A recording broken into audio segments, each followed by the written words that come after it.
Good evening and welcome to the February 24th Board of Education meeting. If you could all rise for the pledge.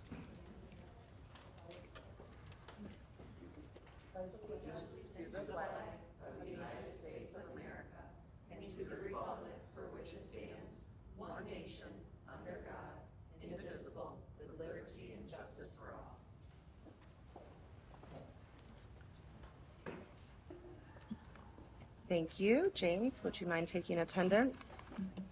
Yep. President McDonough, Here. Vice President Whitney, Secretary Summers here, Treasurer Gibson, Trustee Eldred. Here. Trustee Atchison. Here. Trustee Capajorni. Here. Thank you. Any changes to the board agenda? I have none. Okay. Any scheduled public comment this evening? I don't believe so. All right. Moving into our consent agenda. Can I get a motion for that? Move to approve the consent agenda as presented. Support? James, thank you. Any discussion?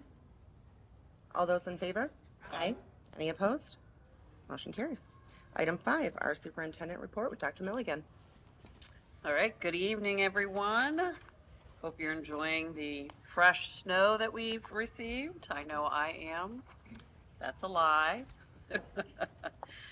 All right, we have lots to share tonight. First thing, as always, I want to reinforce and ground us in our strategic plan, our vision of empowering learners, building community, and inspiring futures. Our mission, providing a supportive, safe, and opportunity-rich educational experience that fosters belonging, builds self-empowerment, and prepares learners to contribute to a connected community. And finally, our core values of empowerment, belonging, innovation, and integrity. So the overview of the superintendent's report, I have several updates I want to share just regarding a variety of things that either have been brought to my attention or have been happening. So I want to make sure I update everybody on that. We have our school and department highlights. We have our wonderful principal from Oxford Bridges High School to share information about Bridges. And finally, we have Dr. Williman with the safety update. All right, there are 6 things I would like to update everyone on. The first one is our threat assessment and suicide prevention training. I really appreciate the time that several board members as well as community members spent with me to share their concerns, their ideas around the trainings. Through these conversations, we identified that we did not fully meet our commitment to provide annual threat assessment and suicide prevention training for all staff due to the need, to complete additional legally required trainings within agreed upon time constraints. We are actively working on a solution that remains compliant with the law, honors our agreements with our union partners, and fulfills our commitment to our community. The second one are our very unfortunate roof leaks, which unfortunately there are many. Winter weather has led to these roof leaks in several buildings. Our maintenance and custodial teams are actively managing affected areas, and repairs are scheduled as conditions allow. We will be using a portion of our fund balance that was moved over to the general fund this spring and summer to make needed improvements and ensure safe, dry learning environments. The third one is our hybrid learning. In Michigan, hybrid learning combines in-person and online instruction, giving students flexibility while meeting state requirements. We value our hybrid partners and the dedication of OVA staff who support them. A situation last fall at a hybrid location where safety protocols were not fully followed highlighted the need to strengthen accountability and reinforce expectations. Since then, we have taken corrective action, provided additional training, and continue working with our partners to ensure student safety remains a top priority. Also, as a result, we've taken the steps to evaluate our hybrid partnerships to ensure they are mutually beneficial and we can adequately support them. The fourth thing, and very exciting, the ASD Center. We're continuing to make strong progress, Planning is complete and key site work is underway with 2 enhancements. First, a brick exterior, and second, a covered bus area. Very exciting. These have been added to support student safety and comfort. Pending final budget approved by Oakland Schools on March 10th, we will begin enrollment planning, staffing discussions, and job postings. We are very grateful to the board's ongoing support as this long envisioned project takes shape. Fifth is our school quality survey. Yesterday, the school quality survey was sent to students, parents, and staff. We encourage everyone to participate as their feedback is essential for helping us understand what's working well and where we can improve. This information gathered is used to strengthen our systems of support, enhance communication, and ensure the best possible learning environment for all students. And finally, our portrait of progress. Hopefully those of you who live in the Oxford area received it in mail. If not, we have them at the door here. So this was sent to all of our Oxford households last week and continuing this week. Our portrait of progress flyer is designed to be clear, thoughtful, transparent, and highlight key district milestones like our strategic plan, the upcoming ASD Center, and our refreshed portrait of a graduate, while sharing financial information and ways for families and community members to get involved. This is an opportunity to celebrate our progress, strengthen connections, and ensure everyone feels informed and included in supporting the success and well-being of every Oxford student. And now to our highlights, starting with Clear Lake. In Ms. Peruski's 4th grade class, students recently engaged in a kindness activity by creating posters for Clear Lake staff members that highlighted appreciation and positive affirmations. This simple but meaningful act reflected empathy, connection, and the importance of nurturing relationships within our school community. The messages shared were thoughtful, sincere, and a reminder of how moments of care can support healing and belonging. Also at Clear Lake, they hosted its 2nd annual Valentine's scavenger hunt for staff in the week leading up to midwinter break. The activity intentionally brought together staff members from different grades, departments, and roles, creating opportunities for connection and shared moments of joy. Throughout the week, teams collaborated to collect hearts, reinforce a sense of belonging and community. The experience served as a positive reminder of how relationship-building activities can support staff well-being and strengthen the culture of care within our school. And Clear Lake is also proud to name Miss Valerie Weckel, 1st grade teacher, as the 25-26 Teacher of the Year. Ms. Weckel exemplifies what it means to teach with both skill and heart. She creates a classroom where students feel safe, valued, and deeply connected, conditions that allow children to grow, take risks, and truly engage in learning. Her calm presence, consistent care, and commitment to meeting students where they are make a lasting impact on young learners and their families. Clear Lake is incredibly fortunate to have Ms. Weckel as a part of its learning community, and we celebrate the joy, stability, and excellence she brings to her work each day. And now for the picture of Ms. Weckel. I have a hard time managing reading, clicking, talking. There's a lot going on here, but that's Ms. Weckel. So thank you, Stephanie, for lifting that up. Appreciate that. All right, see if we can get this together. The 5th graders at OES recently took center stage for their annual spelling bee, showcasing not just their linguistic skills, but also their grit and academic dedication. It was a morning filled with impressive vocabulary and high-stakes focus. Congratulations to our winner, Abigail Eber.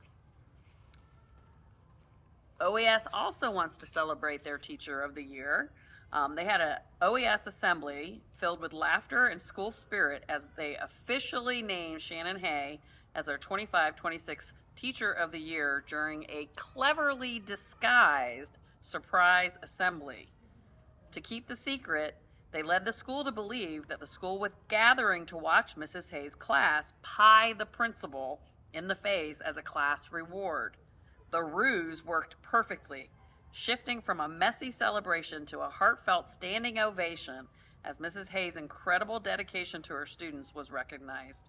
The event was a beautiful display of the appreciation and love our community holds for her.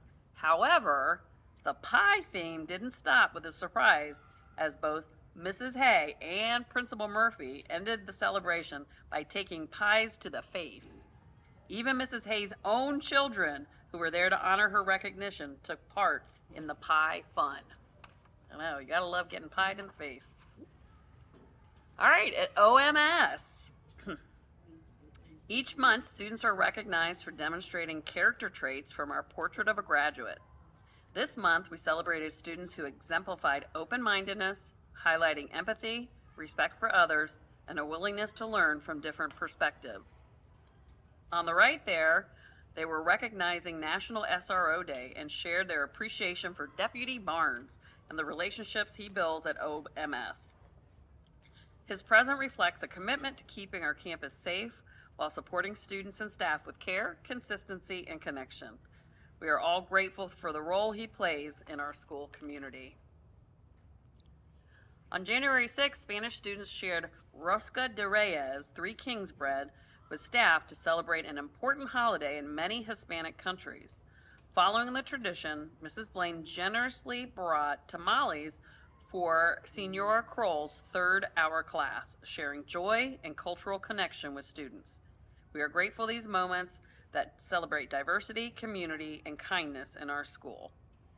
On the right there, the OMS Student Council shared a personal Valentine with every student in the building. This thoughtful gesture reflects their commitment to belonging, connection, and making every student feel valued. The OMS PE teachers recently hosted a Winter Olympics for students with teams representing different countries, competing each hour. While some teams won and others didn't, every student had the opportunity to participate, have fun, and practice good sportsmanship, highlighting teamwork, engagement, and community. OHS students on the right there, this is from, so the high school students, Students Connecting Students, helped spread positivity throughout the halls by creating and displaying uplifting messages, fostering connection, encouragement, and supportive school community. All right, this is one of my favorites. Your wife was in on this. I don't know if you know that.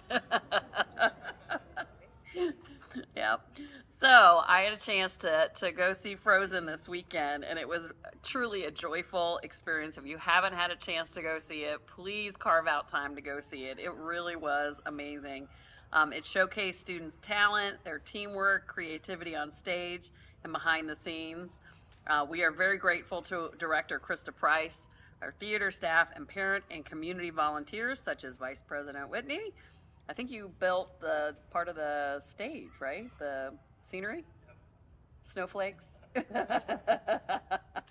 My oldest son did a lot, even more than me. But we spent a lot of hours building a lot. I mean, a lot of the set. I mean, the gallery or the main wall and all of that was a big one that he did and I did. It looked incredible. Like the background, just everything was so incredible. So hopefully you'll have a chance to go see it. So it was a powerful reminder of how the arts foster connection and belonging for students. I think the kids who were in the play had a tremendous amount of fun. And the guy who plays Olaf, oh my gosh, he was perfect. He was absolutely perfect. All right, this month is CTE Celebration Month. Career and technical education at OHS continues to provide meaningful hands-on learning that connects students to real-world skills and future opportunities. Currently, 79% of OHS students are enrolled in CTE courses, and during the 24-25 school year, students earned more than 336 industry-recognized certifications. To celebrate, students shared what they love about their CTE classes, with responses highlighting engagement, pride, and purpose in their learning. With OVA, we have a couple updates from OVA. Following the passage of Michigan's House Bill 5190, which requires a half a financial literacy credit for all students starting with the class of 2028, OEIC curriculum and instruction coach Caitlin Martin excuse me, worked with the OVA social studies teachers Jake Trotter and Jared Ostrom to develop a new personal finance curriculum.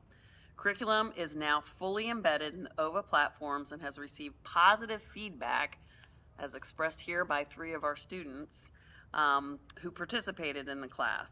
The class supports student real-world readiness and success. And I'm sure you were all riveted by the Olympics, both the men's and women's team winning in hockey, both extremely exciting games that went into overtime. Well, we have our own pride when it comes to OVA because we support more than 30 student athletes from 3 hockey academies, USA Arena in Plymouth, Elite Academy in Brighton, and Big B Arena in Ann Arbor as they begin postseason competition this week. Students will compete in state and national tournaments across Michigan, Wisconsin, and Canada, balancing high-level athletics with their academic commitments. We wish our athletes well as they represent their teams, their school, and the dedication it takes to pursue excellence both on and off the ice. And I'm sure you are all aware that in the men's final and overtime, every last one of those individuals on the ice were associated with Michigan. Who knew? All right, now on to our presentation. Oxford Bridges High School Principal Van Loosen. Come on up. Can I make a comment while she's Yeah. stepping up? Yeah. Okay, so first off, I know obviously I'm very appreciative of all of our staff, but Mrs. Hay is really kind of a special one for us, and she still keeps in touch with, well, my son still chats with her over that, who had her, I don't know, a couple of years ago now. It's been like 4 or 5 years. So when he saw that, he was like, they did it when I wasn't there. He was like frustrated. So that's awesome. Very much deserved. And then I wanted to go back to the play. I mean, it's just, we're so proud of all of them. And when you really, this is my first time kind of, in the picture over my left shoulder, or right shoulder, sorry, backwards. Over my right shoulder was my second born son. And so he was in the play, and that's why I was involved this year. And really kind of seeing behind the scenes and all the work that goes into it, both Krista and, Tony Williams puts in a ton of time, but all the Williams family puts in a ton of time. And it's just awesome to see all the work that goes into it, and you certainly see the outcome being the actors, but what you don't see is really how much work and what the kids learned in the set building side of things either. So the kids put in a ton of work. My son was welding and using all the tools back there as well. So it was a lot of fun, a lot of work, but it was just an awesome program. So I just appreciate that. Thank you for your time that you put in. That's great.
Aletha, do you want us to have Allison go while you work on that?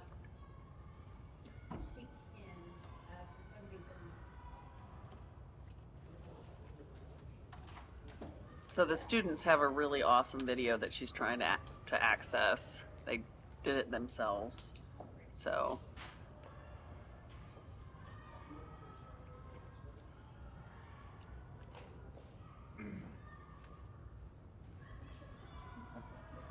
Uh-oh. No? Okay. Yes? No? She's gonna have her sign in on that computer. Okay. Just need the extra steps.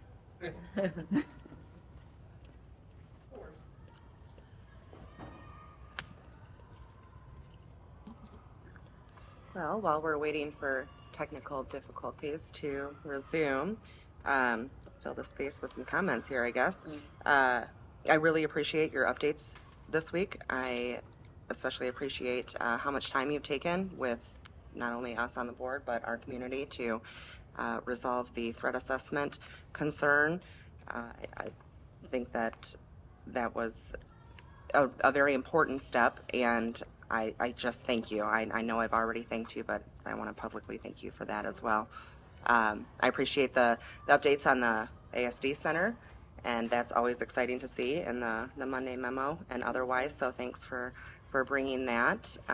The school quality survey, hopefully everyone partakes in that, because that really does inform a lot of our decisions, especially from leadership, and that helps us to determine where our community's at and many different issues. And so just would encourage anyone, tell a friend, fill out the survey, please. And Ms. Hay and Ms. Weckel, that is a huge accomplishment, so thank you for lifting that up. Yeah, so figured I'd just give some feedback while we're waiting. If anybody else, another topic. Just while we're filling time, can we confirm that we are live streaming? Yeah. Yep, we are not. We are not. Okay, Uploaded later. okay, thank you.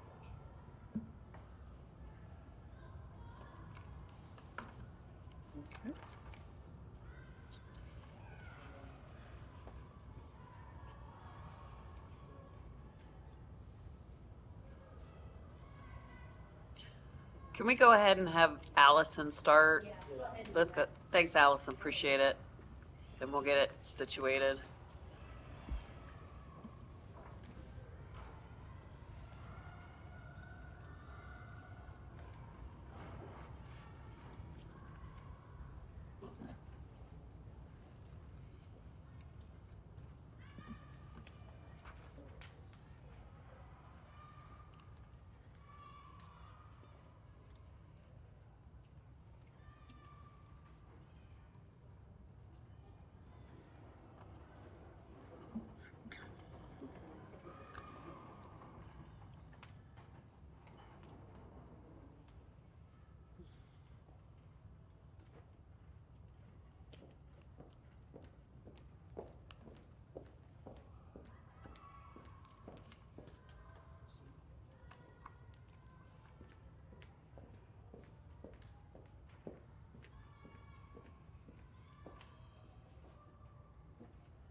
All right, here we are. So here is our February safety update. Tonight we will be talking about data from our exterior door audit as well as our front office audit. We will talk about, that's going to switch, so let me get out of this email. I apologize. I was not touching. There we go. Now we should be good. And then we'll talk about some building assessment preview information, reshare the information for the threat evaluation overview training that will take place on Thursday. And then there is an additional bullet, which I did not add, and I apologize. We're going to talk a little bit about safe gun storage. So, doesn't want to move. This seems to be a good technology night. There we go. As a reminder, any of our safety and security items that we have for the district can be found from our anchor chart, which is always posted under school safety and security on the website. So if there is anything tonight that you want more information about, or if there's anything we've previously discussed that you want to go back to, this anchor chart is always available on the school safety and security website. So we had our annual exterior door audit. We'll start with that. I do want to highlight Clear Lake, Lakeville, Leonard, and OEIC for their awesome job. Use Kristen and her team specifically because the auditor said there was no way he was getting anywhere. And I keep going in and out, so I apologize. They were very firm, Kristen and her team. I'm just going to use my teacher voice because this isn't working anymore. There goes live. Auditor knew that she meant business because she very much said, no, you don't have an appointment with me. And Ms. Savage was very quick to say, would you like to make an appointment? What would be the purpose of your appointment? So there was nothing. So it was great to see those 3 campuses highlighted, and then OEIC as well. And so we do an independent door audit and front office audit because we don't want it to be someone from us. We want it to be truly independent. Like I've said at the last meeting, that person is unarmed because it's not a try to get you.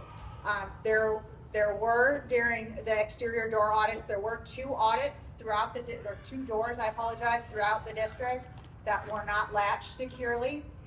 We have already done reteaching. We've also additionally put in maintenance orders to make sure that there wasn't anything structurally with the door that prevented it from closing. But we've had coaching conversations to follow up. That is written documentation. The principal and I have worked together to ensure that those things will not happen, including on one of those doors putting door contact alarm just because of the location.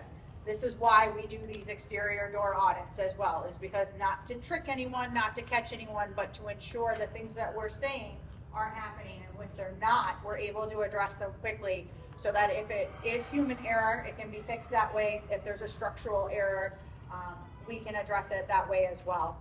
But overall, outside of all of our doors in the district, there were 2. And that's not anything that can't be fixed. But overwhelmingly, the front office was met with pleasant but firm. And that was noted from our auditor as well. And so grateful for that opportunity to be able to highlight, especially the 4 campuses that he said really went above and beyond to ensure that nobody was getting that. Wrong way again, I apologize. We're going up and down today instead of side to side, so it's messing me up. Building assessments this year, we have switched. In the past, I have come and spoke about the different tools that we used. We had 8 different assessment tools that we married into one. This ranged from the Department of Homeland Security, the National Institute of Justice, the Partner Alliance for Safer Schools, the Texas School Safety Center. I am not going to claim to name all of them because I don't have them written down, but we have used 8 tools into one. Part of this was because at that time, 3 years ago, I was new and really needed to get a lay of the land. Over that time, it helped our principals understand their building as a facility, not just the learning space, but what are the different components, what does the tint and the film and all of that look like. In July of 2025, the Partner Alliance for Safer Schools released their 7th edition of their checklist, and it's a comprehensive school checklist. This is something they had been working on for 2 years. So we didn't want to switch midway through knowing that this was coming. And so with the District Safety Committee, with Dr. Milligan, with our cabinet group, and our Parent Safety Advisory Board, we made the decision that we were going to switch to this independent tool. We did that because it was the previous document was very dense. At the high school, it was 900 lines. When you think about the natatorium and the stadium, all the different components. This one streamlines it a little better for us. The Partner Alliance for Safer Schools used over their 2-year process national experts to be able to create campus exterior and classroom interior, as well as adding the digital infrastructure layer, which is something we're always concerned about because of the ever-changing technology that exists, and then a district layer. So part of that was trying to find how can we have independent evaluators as well. So with a partnership of Oakland County Emergency Management, Michigan State Police, the Department of Homeland Security, and the Cyber Infrastructure Security Agency, they are going with us as part of our journey to assess the buildings. This ensures that we have independent evaluators who evaluate the 16 different sectors that undergo building assessments, are partnering with us and doing it in a way that's going to be cost effective for us because it's free. So we're able to tap into local resources of people who this is their job, is to evaluate, whether it be private schools, nonprofits, churches, businesses. We have started them. We've had a couple so far. It really is nice to have a fresh pair of eyes to be able to look, someone who hasn't been in our buildings. When we do our fire walks at the beginning of the year, it's great to do that because our fire marshals are used to being in our buildings. They're used to walking with us. So as we go through that, sorry, I had to make sure it wasn't okay to say. As we go through that, we want to have people that are familiar looking at fire code type things, but then we also want to have independent people in our buildings being able to assess where we're at to identify gaps. In district, we include multiple roles. Namely, as we're going through them while they're here walking with us, we want to include the anyone from the administrative team that would be present during that they would choose to. We want to have facilities and maintenance, myself, and looking at that to discuss the key points. Now, everything in there, if anyone checks out the checklist, we may not meet everything that's there. For example, there is film, which we have, but there's also something called glazing. We may not have glazing because we have the film. That doesn't mean we're wrong because we don't have the glazing. And so then taking those things that we don't have and do we need that? So there is a tiered system that looks at ideally what is the foundation versus what is that well thought out years planned idea. But within that, there's also, have we achieved it? Is it in progress? Is it a future need or is it not applicable? And so all of that information at a high level will be shared at a board meeting upon completion. But we looked at in depth by our district safety committee with our facilities master planning committee and cabinet level to determine. Now, if we were to see any gaps, we would want to address those very quickly if there was any sort of hardware issues or we were noticing that there was a window broken or something like that. That we're not going to wait until the conclusion of all the building assessments to address. We're going to want to put in those work tickets as well. But the overall items and things like that, as we're going through the master planning for facilities, this is going to be a piece of that. And switching to this tool streamlines us and aligns with our strategic plan in being able to evaluate our current systems, which is part of goal 4, and then also look at our facilities. So that's the reason for the change. And I'm very grateful to the Department of Homeland Security, Cybersecurity and Infrastructure Security Agency, Oakland County Emergency Management, the Michigan State Police for being willing to partner with us on this. And what we're hoping, because they've also additionally met with the vice chair of the Partner Alliance for Safer Schools, is we're hoping that once we go through this is something we'll be able to bring to the Oakland County School Safety Consortium to really standardize how building facilities are being addressed throughout the county to make it easier and more cost effective for our school districts that we routinely work with to have actionable items at their fingertips and not worry about what company are they going to look for. This way it all aligns together. And then again, the wrong way. This is just a reminder, on Thursday, Melissa Cree and I will be offering the threat evaluation and reporting overview training. This is part of the Master Trainer Program through the Department of Homeland Security. On the information that went out, it was stated that it was a 3-hour training. Ours is 2 hours because there are some videos that could potentially be very activating for our community, and we want to be respectful of that. So with the permission of the Department of Homeland Security, we were able to remove those videos so as not to activate anyone in the community that was interested in being part of that. So if you do see the 3 hours and wonder why ours is 2 hours, that was done on purpose. to be able to deliver the information in a way that's going to be beneficial to everyone. And so we did want to point out as part of that why we're bringing this to the community not only is something that we do, it's step 8 in the National Threat Assessment Center guide for enhancing threat assessment. Is step 8 is training all stakeholders, and this is part of what we're doing. It's also really because of the importance of bystanders, and this is a piece of a slide from the presentation of who bystanders could be considered. And what research has found through the National Threat Assessment Center is that in 94% of averted plots, so active shooting events that did not occur, information was shared beforehand. So we want to be able to train as many people as possible to identify concerning behaviors and warning signs so that they know where to report it, whether it is at school to a trusted adult. Thank you. The teacher voice wasn't too bad, but this is better at not having to project as much. Whether it's a trusted adult at school, okay to say, local law enforcement agencies, really wanting to be able to live into community-wide, see something, say something. And so that's really where all of the people that have signed up on Thursday can come into play. We will also offer that additional session, which will be in person in April at the middle school. So if you're unable to attend the webinar on Tuesday, just know that there is one more this year. And then we will continue to offer these. Depending on attendance and what time works, whether it be daytime or evening session. So this is just a reminder for that. That was put in the Portrait of Progress for both of the registration links, as well as the one for Thursday is here as well, if anyone is interested in registering.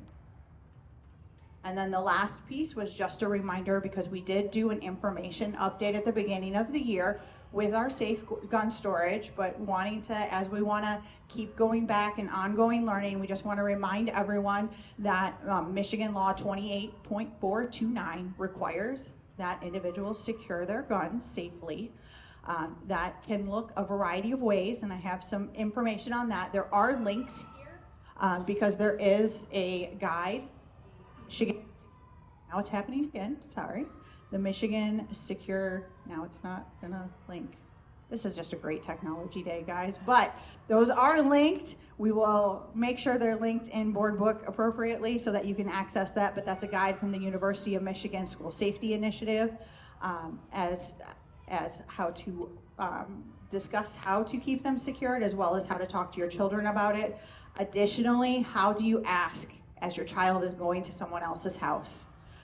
We're a very gun safety conscious household, so that is something that we regularly talk about. I'm regularly giving my children pop quizzes on this, to the point where even a belt was out, and Addie didn't even go by it because she was like, I don't know what that is, even though there was no weapon anywhere on it. She's just so attuned to, if something's different, say something.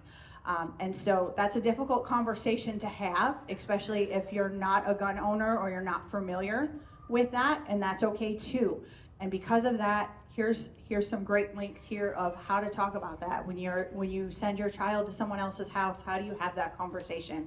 Because that can be a little uncomfortable too.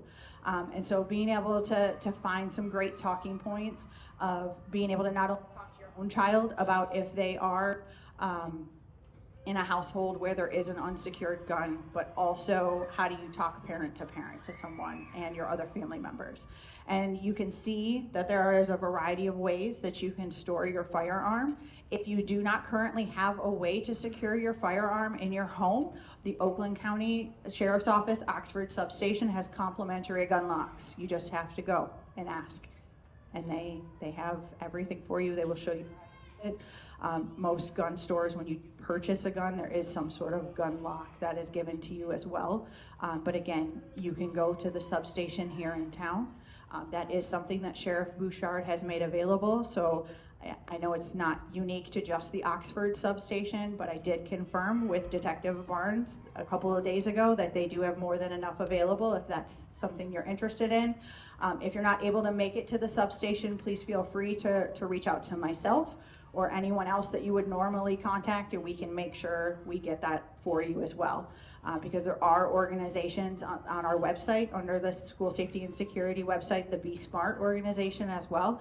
They've come out whether it be Parent University or different events that we've had, and they've brought them as well. So we want to work with you if that is something that you're not being able to find or afford or anything like that. There are ways that we can help you with that. And so that's just a great reminder for everyone. And that is it for this evening. So does anyone have any questions? Questions, comments? Thank you for lifting up the safe storage and resources. I know that can be a difficult conversation, but it's super important, and education around that topic is critical. So thank you for providing that. And I'm really curious and interested about the Building Assessment Alliance, and that you're bringing in. I think this is great. Essentially, it's an audit, as you said, where you're assessing and identifying gaps, if anything. So I love that. I'm glad that we are going to be the forerunners for that for Oakland County. I did have just a question on it, though. Is it strictly physical safety measures that they are assessing, or are they diving into, policy and process adherence as well regarding safety, or is it more physical? It's not a deep dive into our policy, but there is discussion of if policies exist. Okay. And then being able to show that. And that's more covered in the district layer. So a lot of it is showing we do have a board policy about that. They're not necessarily, because we already work with lawyers and things like that and go through the board. They're not evaluating our board policies or any of the laws, but they are checking to ensure that, yes, I can show you this policy does exist. Okay, excellent. Well, I look forward to seeing that. Thank you for spearheading that. Anyone else? Okay, thanks, Allison.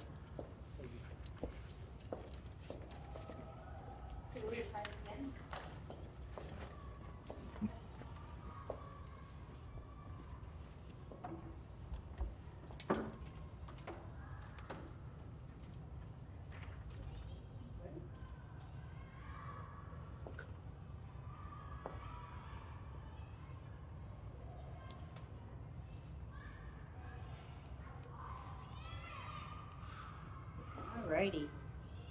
Good evening. Thank you for having me, and also thank you for postponing until I could make it here. It is great to be back in Oxford and back at Bridges High School. It's really helped me get back into things, and yeah. So anyway, I am the principal, Aletha Van Loozen. I know most of you, but for the audience, and I am here to present my amazing school. My purpose tonight is to provide the board and the community with an understanding of Oxford Bridges High School, our goals for the 25-26 school year, data that helps drive our decision making, and lastly, but not least, is our points of pride. So a little bit about us. We have 6 full-time staff and a part-time counselor. We have approximately 50 students in the 10th to 12th grade. About 15% of our students attend OTEC. We used a standard-based grading system as opposed to a traditional grading system, and I'll go into that a little bit more later. And we also have smaller class sizes, generally 15 to 20 students. Our referral process, all of our students come from either Oxford High School or Oxford Virtual Academy. Oxford High School requires 26 credits and OVA requires 24. The reason I say that is because all of our students have a credit deficit for the most part when they come to us. We only require 22 credits. Where do those credits come from? Or should I say, why don't we have as many credits? Is because we take them off of electives. So all of our students still meet the Michigan Merit Curriculum and still earn a Michigan diploma. Both schools make referrals based on students' academic as well as social emotional needs. Some of our students are not considerably behind. However, some of their needs are better served through us. And as far as acceptance, we accept them based on the above needs. Our goals for the 25-26 school year, the first one aligns with goal 1 of the strategic plan. and the focus is social emotional learning. How we accomplish that is through our positive behavior support or intervention support. We have integrated that this year very well. Last year we had just started some thinking, and this year we have implemented. Each month we emphasize one of our school core values to engage students, and our core values are diversity, integrity, community, resilience, tolerance, and collaboration. We do this by, at the beginning of the month, we have a video aligning with one of those values that we show students, and then we have questions that go along with that to get their thinking. From there, we have our teaching staff, when they recognize that value is being present in the student, they get a, whatever it happens to be. This month it's a hand because it's community. They get it up on our board. And at the end of the month, whoever has the most of whatever that symbol is gets a reward of a sort, or whatever the student chooses. Well, not whatever, not like a car or anything like that. More like a bag of chips. Anyway, and then we have bi-monthly lessons in the student academic success class that are social emotional learning lessons. And we also, and this is thank you to Miss Stephanie Mimi, we send positive notes home quarterly. I saw that at the beginning of the year, how they do that with their students, and I absolutely love it. So each one of my teachers quarterly hand writes a note and sends it snail mail home to the student. And they absolutely love it. Second goal is aligned with strategic goal 3 of the strategic plan. This is the focus of professional development for both myself and my staff members. I do walkthroughs every other week into the classrooms, and then I meet with my teaching staff monthly, and then we do a feedback loop so that I can also get feedback from them. As well as Wednesdays, we have professional development where we discuss not only students, but our learning processes. Lastly, our last goal aligns with goal 1 again of the strategic plan, and it's building community within the school. We do this again with the PBIS, of course, and then in between classes, which is only 5 minutes or so, we have like the minute to win it game. So we just do little things in the hallway to try and engage students. And then we are redesigning Maymester this year. And for those of you that don't know what Maymester is, it is our service learning project. It is the last month of the year, the last 5 weeks actually. When our seniors leave the first week of May, we end the semester for all of our students. Because we're so small and have 20 kids leave, you don't have a large group left. So we decided instead of trying to continue with core content that we do our service learning project. I will let you all know when it is this year so that hopefully you can come to our gallery walk. Last year I tried to bring students, and for whatever reason they were unable to make it, so this year I'm just going to do a little video of that.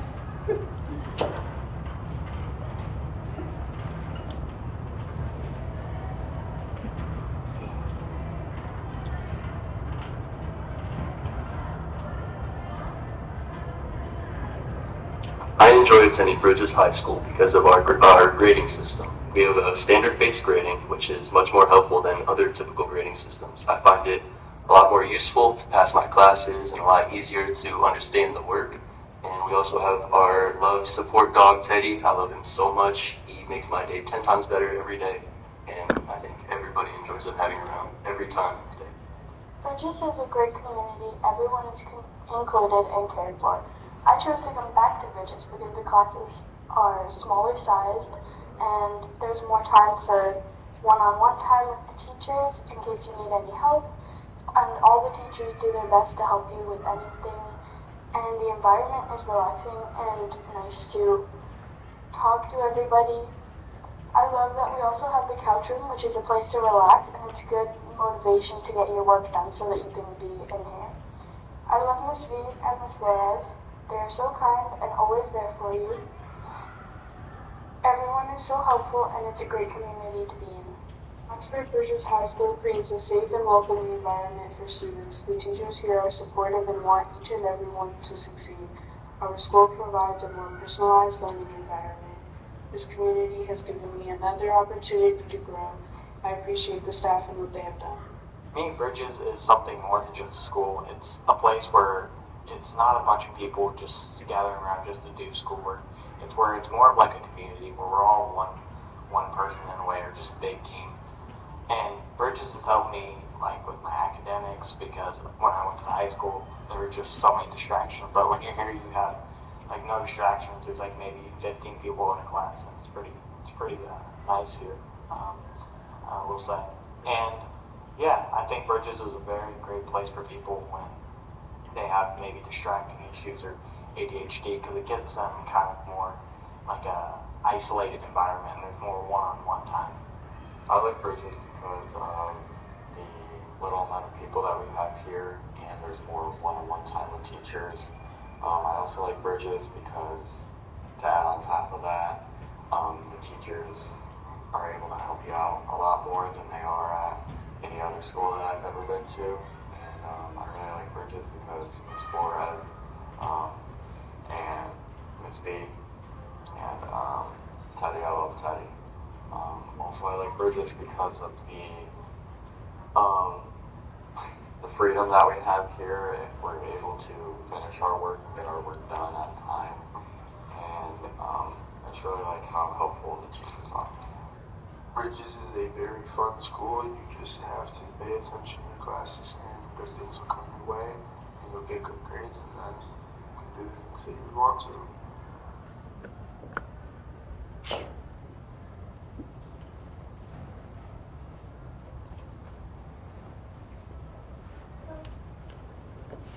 I didn't tell them to say any of that. They took my phone into my office, and then I just put them all together with the pictures on top. They did a great job. Okay, so next on, our climate survey results.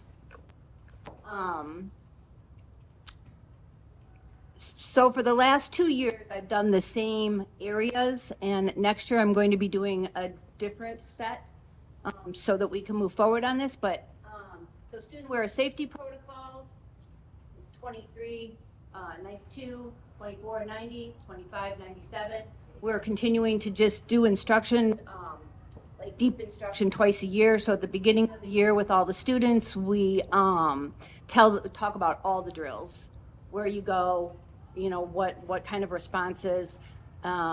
We did not get to do this fall, unfortunately, with me leaving. However, we usually walk to the church so that they know where that is, just so that they have as much information as possible. We didn't walk to the church this last month, but we did talk about tornado drills, fire drills, just to make sure that they are aware. Administration is available for concerns, 96% in 23, 90% in 24, 93% in 25. My door is always open. I am always in the hall. I'm always available when students come to me. We eat lunch together. Lastly, learning standards and expectations are clear. 98% in 23, 90% in 24, 97% in 25. We do, because we're standard-based, this makes it a lot simpler for teaching staff to be able to post the objectives and what students should know. They do that each day, and then at the end of the hour, they review what the objective was, similar to what we do in our team meetings, to make sure that students have gleaned what was taught for the day.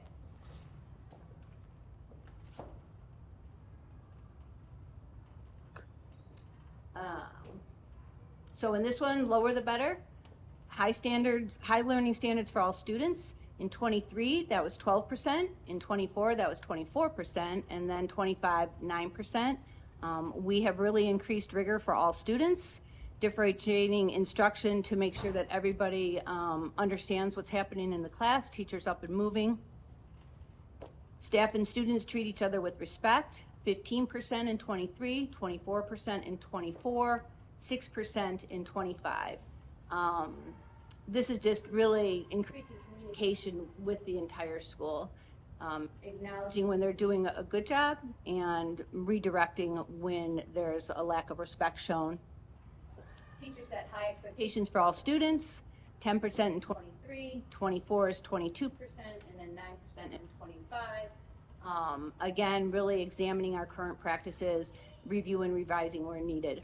I want to touch on the fact that 23, and then it went up in 24, and then it went back down in 25. In 24, at the beginning of the year, we lost 2 staff members, and they were not replaced. And so I was helping in the classrooms. We lost a counselor, and so I took on that role also. So basically what it is we were struggling, and it's evident by the numbers. Not a whole lot more to say about that. Okay. So before we get to the next piece, which I'm going to show you the metrics that we use monthly, which is student monitoring. This is just our grading scale. This is our school-wide grading scale. And so this is when we talk about standard-based grading. We've combined Bloom's taxonomy with the standards. So, for example, you guys have that, right, so that you can read it? Okay, then I won't go over it. So this is a sample. We also have an social emotional scale that we use, as well as, and you'll see one of the things that we look at is attendance. So we also use a rubric for attendance. So we have a rubric for attendance, for grades, and then for social emotional. We like rubrics. So this is our metric system that we use. And this is just, our one full semester. So if you can see September, October, November, December, and then end of semester. Each score is weighted with the rubrics that I've talked about, and this gives us a month-by-month comparison of the total student body. So as we would expect, when students first come in September, they do well, and then as time goes on, attendance wanes a little bit, and I think that's really probably one of our most difficult areas is student attendance.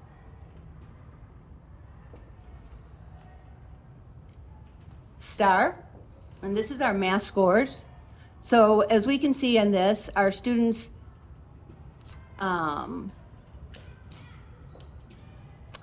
their growth is good. However, their achievement, you would say, is a little lower with math. Our reading. With reading, the achievement is higher, but the growth expectation is lower, or should I say, lower. And I believe that is because with Freckle, students need to read passages and then answer questions. If the passage is long, they're not reading the whole thing, and then they're just answering questions. I verified that today with a few students. That was my suspicion. So we're going to really assess this at the end of the school year. Some of the ideas that I have is to reward students when they put effort in, whether that be reward with a grade or reward with, maybe a pizza or something like that, but just some kind of reward so that they put effort in it and do a good job on it.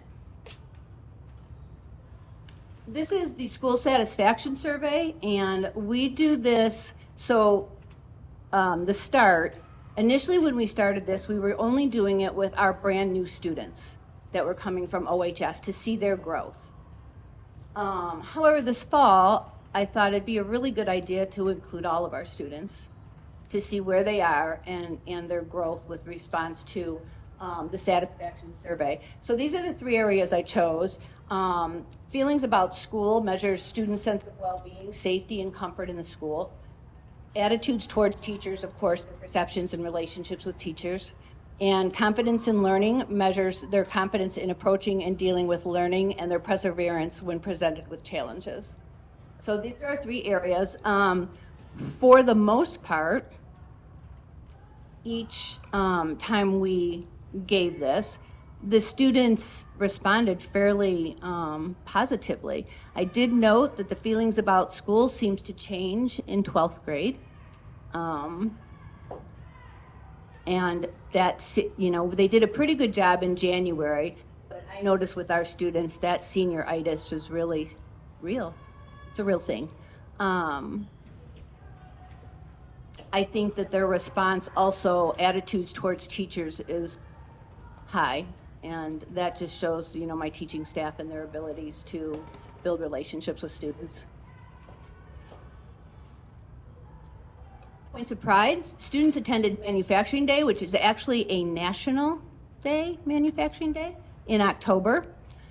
They did a field trip to OCC, and I want to just shout out to my counselor, Kathy Dedeker. She does a great job setting up field trips and having different schools or agencies come in to speak to the students. Today we had Universal Technical Institute come in, and the students really enjoyed that. I had a couple students come to me because they have interest in attending. School AI, my teachers has totally embraced School AI. And it's amazing to watch them do that. They've implemented it into the classroom with the spaces and have students working in it. It's great. Our student lounge in the bottom corner there, that was done in the summer of last year. It was painted. And then we were able to get some grant money and furnish it. And one of my parents was able to find a couch on Facebook Marketplace that is in excellent condition. The kids really love that room, and they love it as a privilege or a reward to be able to go in there. And then lastly, point of pride is, of course, the PBIS. We've really integrated that, and I'm really proud of the staff for the work they've done with it.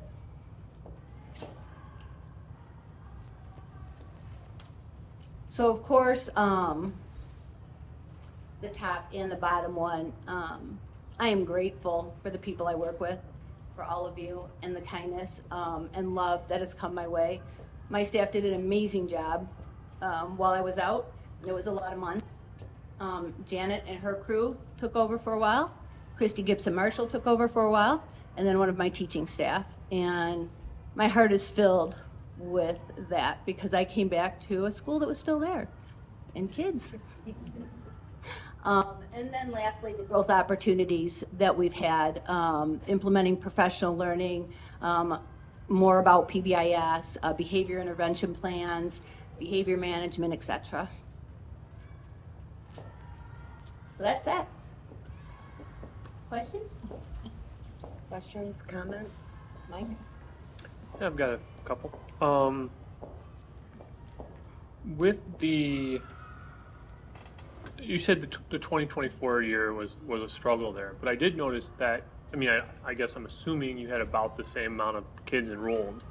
Yes. And so I noticed the number of kids that took that survey was much higher. It was like 49 versus, so why do you, how did we get more kids to take the survey, I guess? Well, so I know last year, and I don't remember 23, but when it comes in the end of April, our seniors leave May 1st.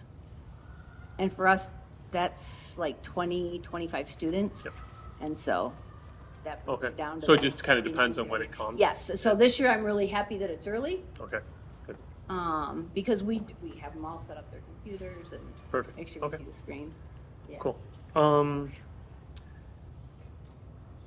And I see you're thinking, trying to figure out for the local assessments like rewards or some kind of program. Are we doing that for some kind of structure like that for attendance as well? I know at the elementary school level we do that. I know it's a challenge. I know there's unique challenges for it with your students, but obviously if they're not in the seats, right, it's really difficult for them to succeed here. And so are we trying, I don't know, do you have any kind of reward programs from an attendance standpoint? We are currently not, other than our PBIS system. Yeah. In the past, we have tried different things with attendance. However, I think being in a new building, so what this new building provides us with is a much more structured school environment. And what I mean by that is in the middle school, it was much more,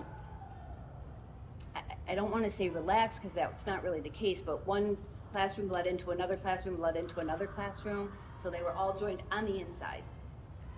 And then we had a classroom that was in the hallway. So it's just the structure felt looser, even though it wasn't. We actually have a school now. Everybody has their own classroom. There's no hallway classroom.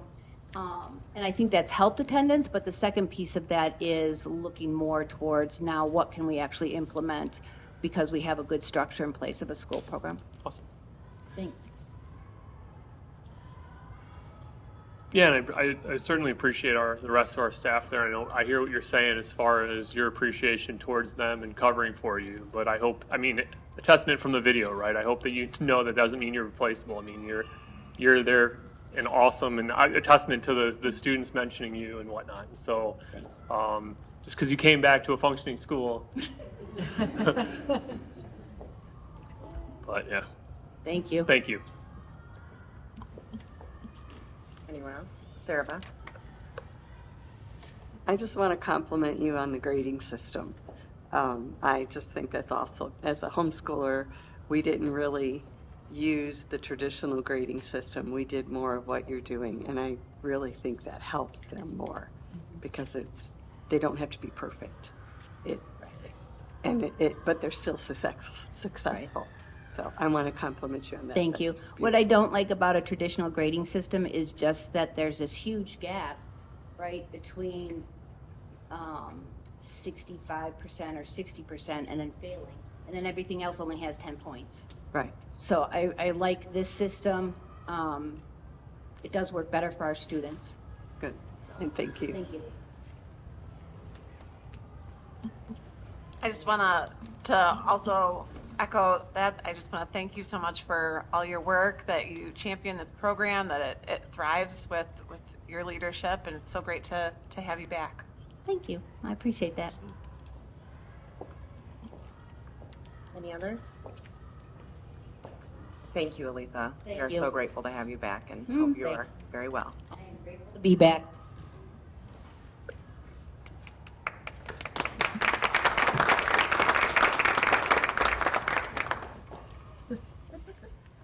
All right.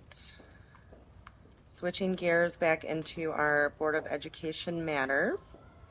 We had for discussion this evening the possibility of moving the community of the whole that was originally scheduled for our March meeting.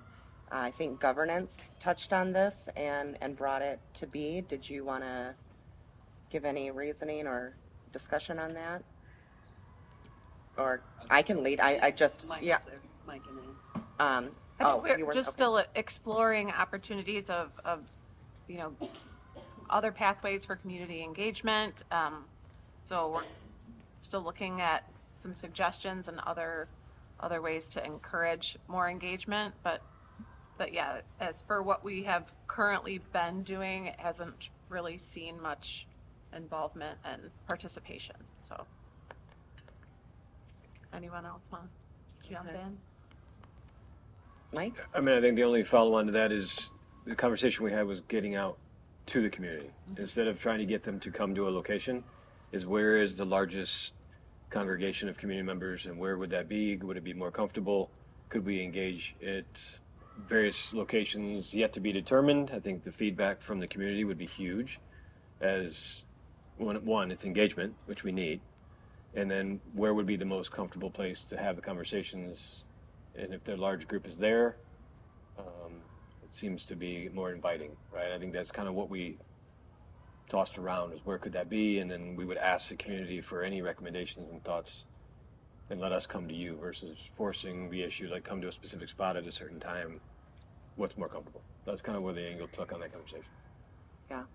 Yeah, I'm definitely in agreement of that. I think it's ultra important that we hear our community and talk and have dialogue, and that is for those of us who have been here for a little bit. It's kind of evolved from conversation over coffee to community of the whole, and we've really been trying to make sure that we value that input and receive it. And we have had some really successful sessions with a lot of community involvement, and that has been invaluable to us. but it has lately been pretty low turnout, and so I thank you for bringing that and trying to figure out a better way to go to our stakeholders and gather that valuable feedback.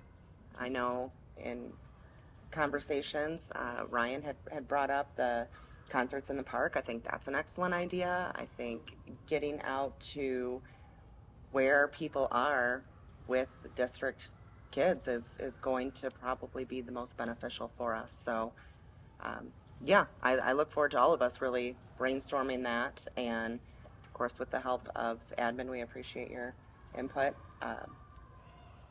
Absolutely. Let's try to get out and get that feedback as much as we can, because as we said before, with the quality survey, it really does guide our decisions and help us to determine what our priorities are. So thank you, governance, for that. Does anybody have any objections maybe then to removing community of the whole at this next meeting, and in the interim having governance work on a plan to increase that engagement? Yeah, I don't disagree with that. I know, like, the original concept when I brought up the community of the whole stuff was like a shorter meeting of one of our 2 board meetings of the month and stuff, and we started like preloading that with a community of the whole stuff. So yes, I completely agree with removing that, and that shorter meeting being more of like school presentations, award stuff, like not business driven. So we have one board meeting a month that is like very heavy focus on moving promotions and stuff, but that shorter meeting without having that community of the whole beforehand was like first readings time and stuff. So that's, kind of got lost and changed around a little bit and stuff, but I definitely wholeheartedly agree, like, to do something off, look at a different opportunity.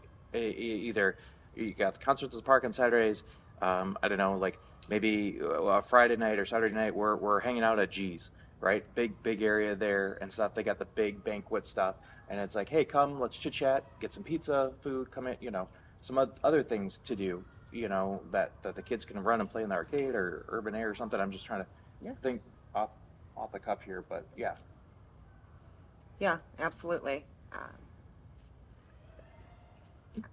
Every one of us, I know, when we speak with community members, parents, staff, anyone, we always take that back and toss it around and use that to inform decisions. So the more the better.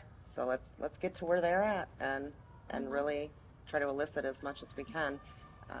The community as a whole, we tried, and it just didn't seem to have the appeal, and it's understandable.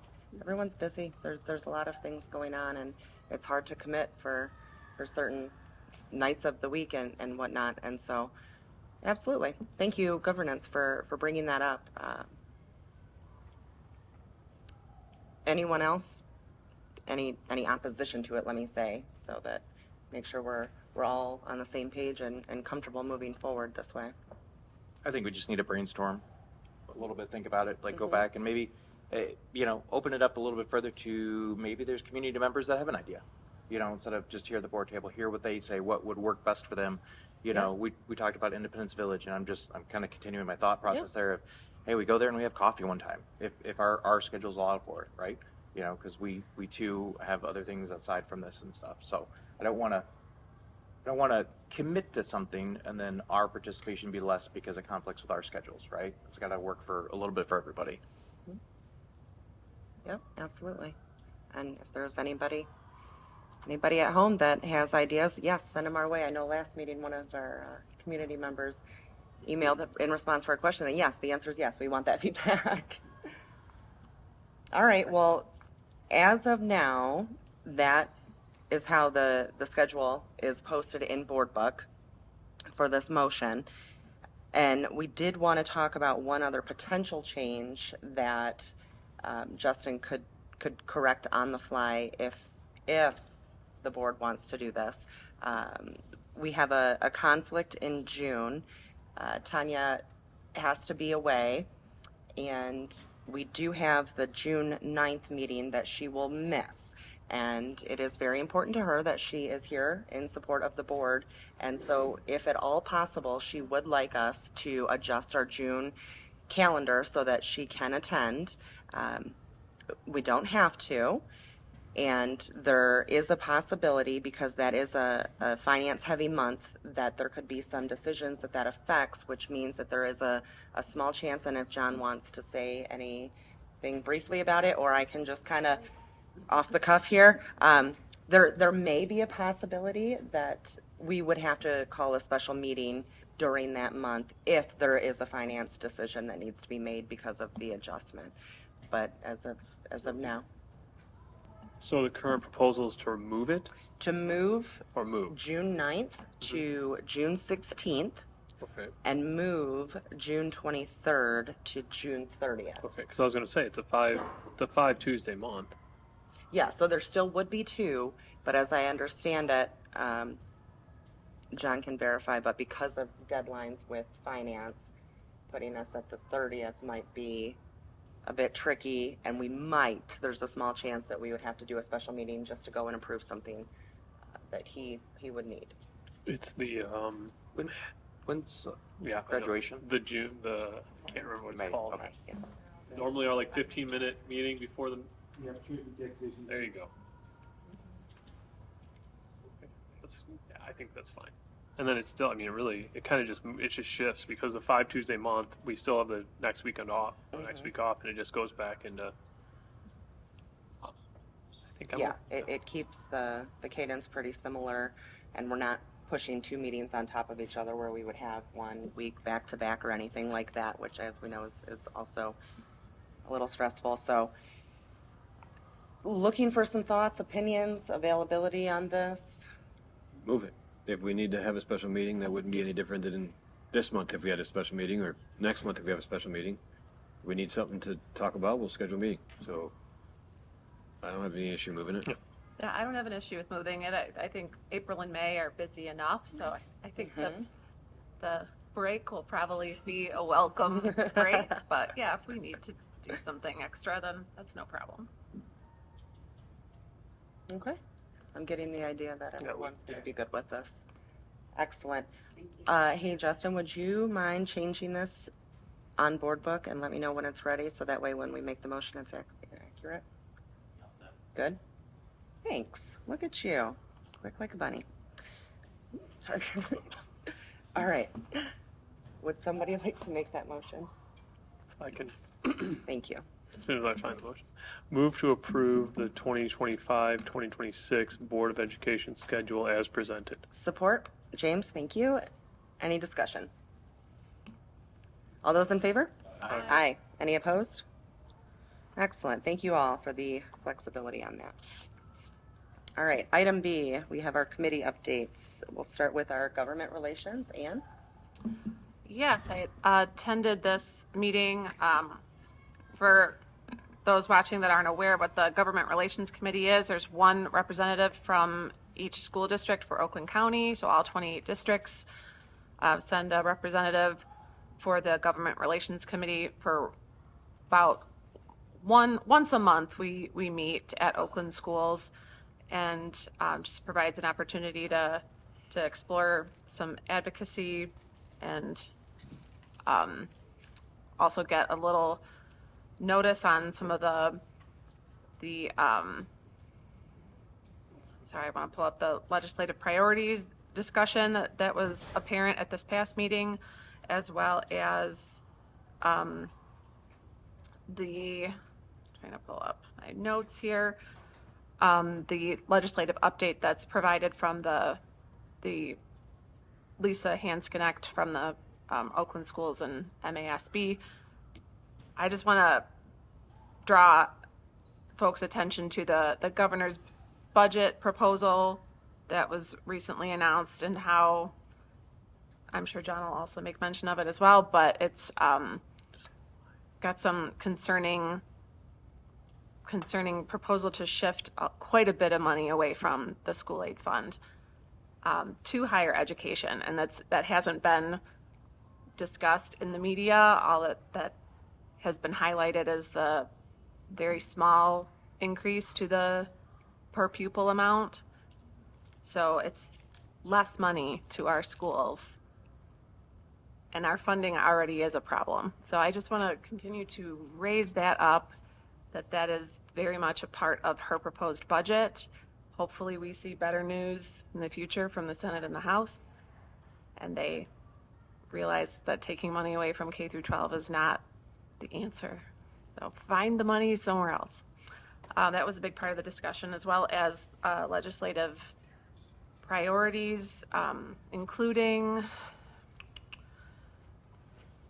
early on Michigan, and I forwarded all of you the minutes from that meeting, as well as so early on Michigan for the early intervention program for infants and toddlers, as well as CTE and STEM education, making sure to include the A in STEM for the arts. So that was raised during the meeting, and that was really about it. They reviewed the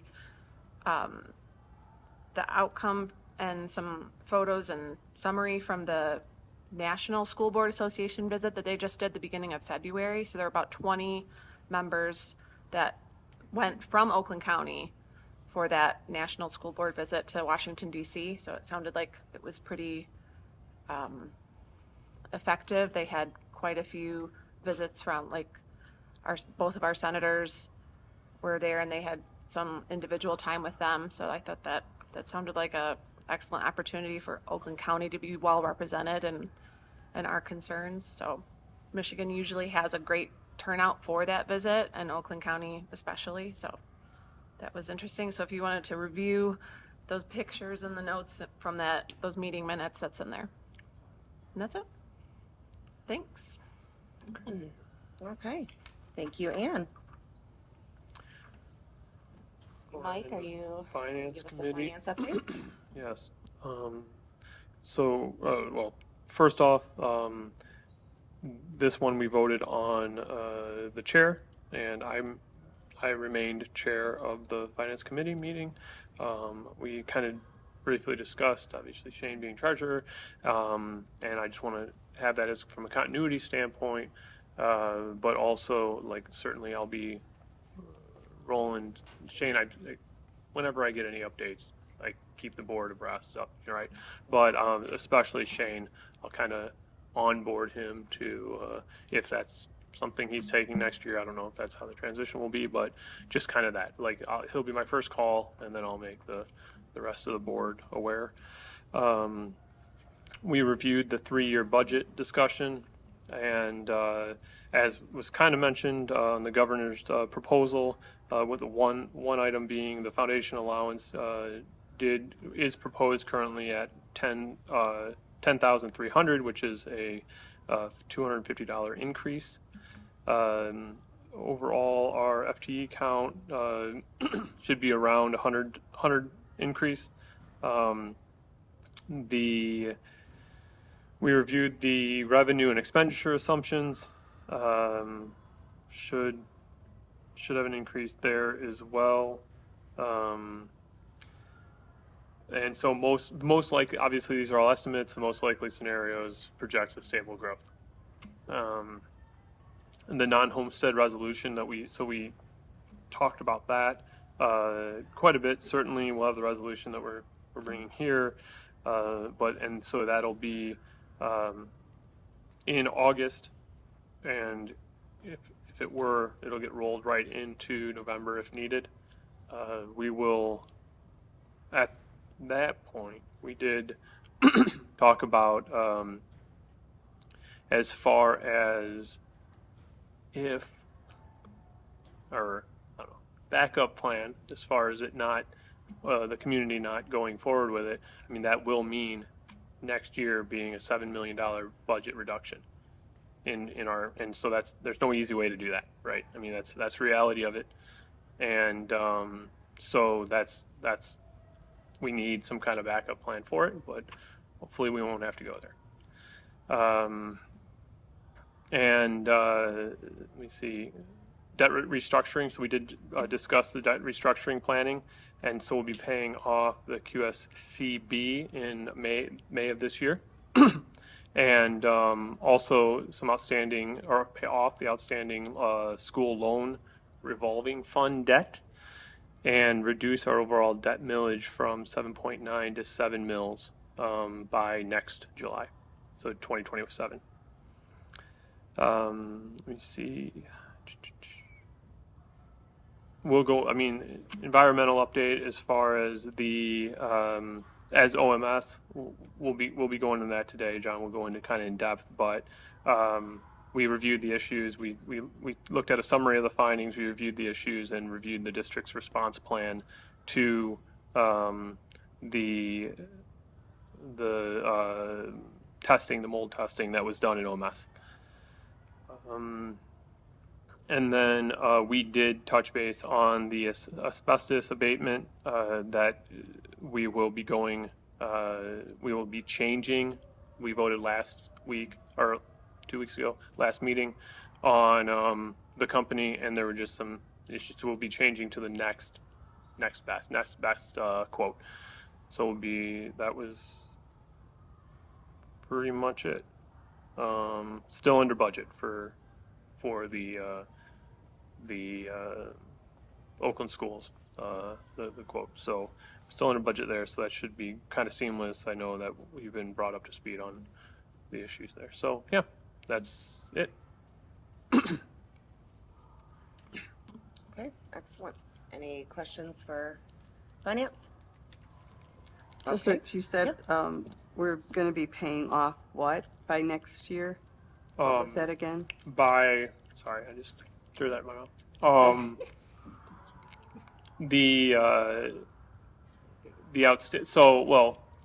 The QSCB. QSCB. Okay. That's this May. Okay. May of 2026. The outstanding loan or school loan revolving fund debt. And I don't know. Let me see if I missed when. John, do you have, as far as timeline for that one? For the school loan, yeah, that'll be paid off June of 2027. Actually, May, June of 2027. Okay. There's some position to lower the And then, June, July stuff. Yep. There you go. All right. Thanks, Mike. And policy, we are bringing one policy for first reading, and this one has been extensively worked on.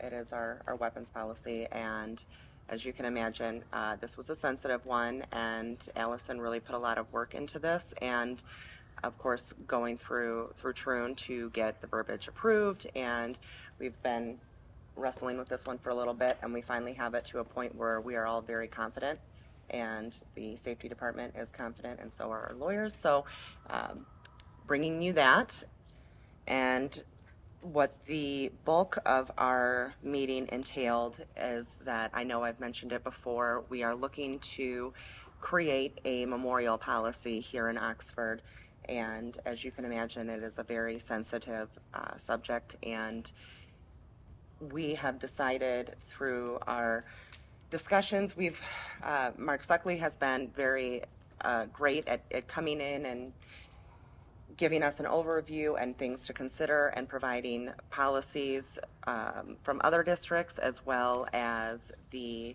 standards from Prepare and how that aligns, and of course the trauma-informed aspect.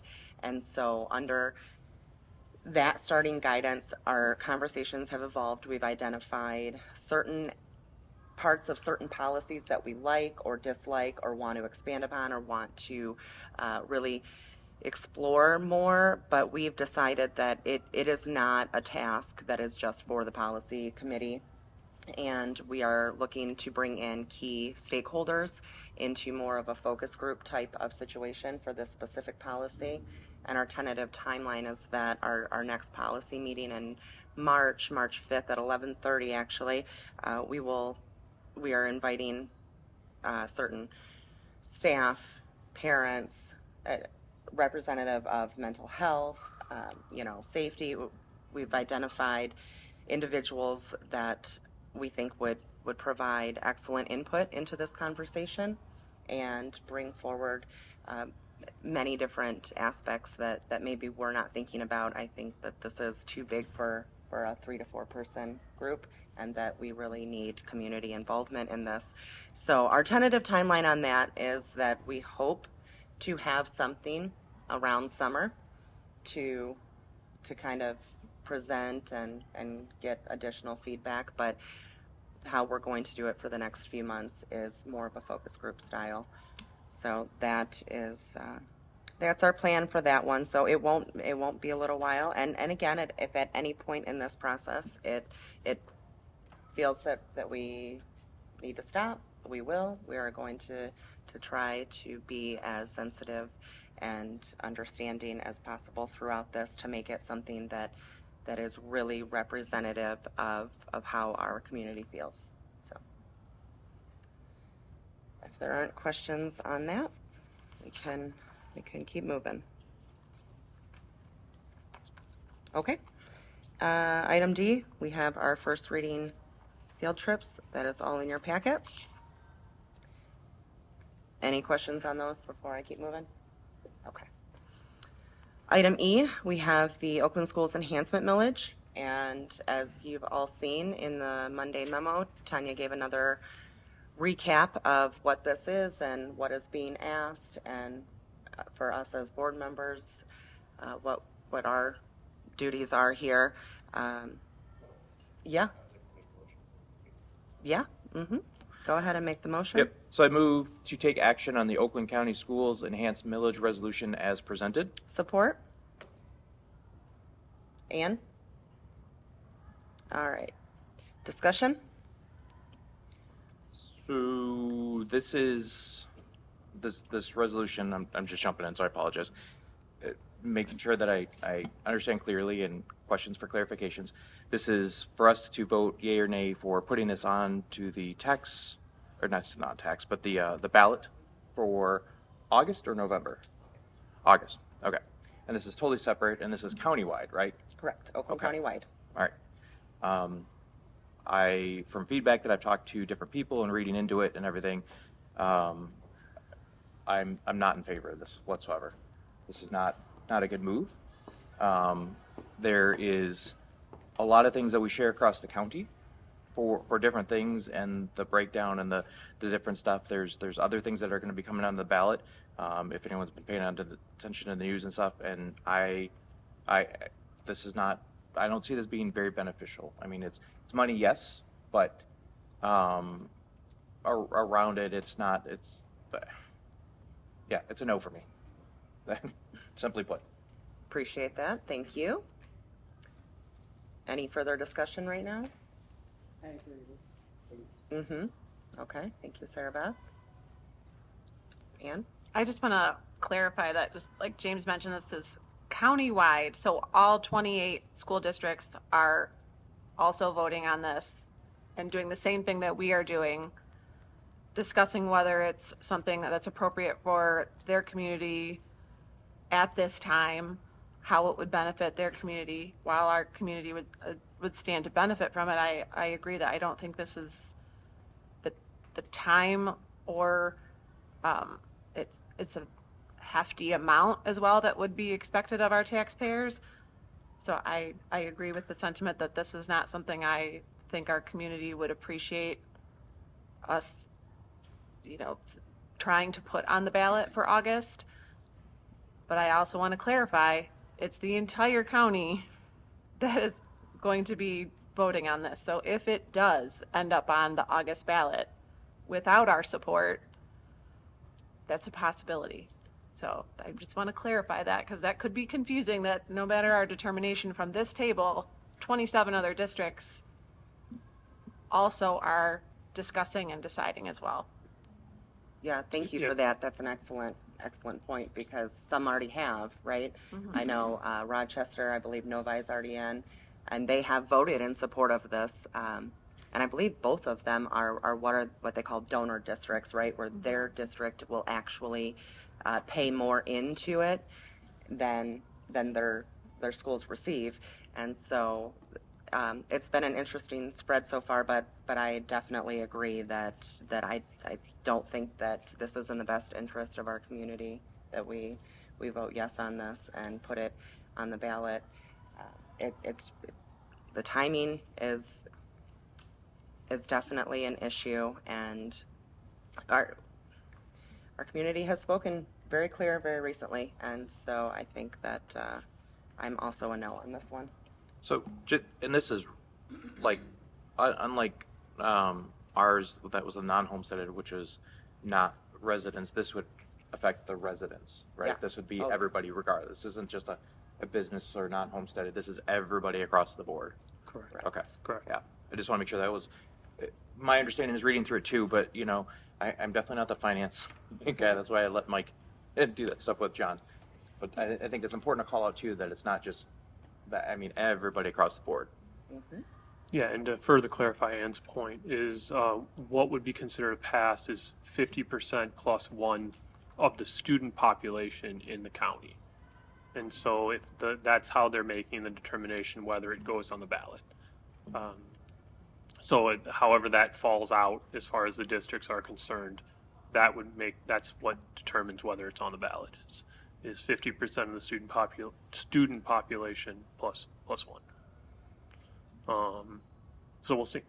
And again, I typically with me, like my policy is let the community decide, right? I mean, get it on the ballot and they can speak to it.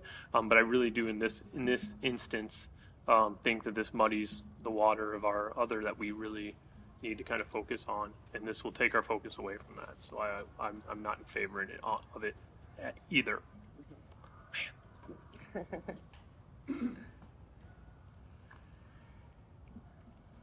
Any further discussion? I think for the sake of record and our conversations, I think what Mike just recapped and what Ann mentioned, as far as our community not being ready, the visibility of what this would look like with our support is not right, considering what we just went through. I'm absolutely not for it either. And I think, Mike, to your point, there are areas where we just discussed and we just tried to have the messaging where we need to have some internal Oxford support for areas of where money can be best used. And we just learned our lesson on that one. So we need to focus our efforts here. And I think Ann recapped it and Mike recapped it, I think, perfectly as far as an explanation. So no, for me.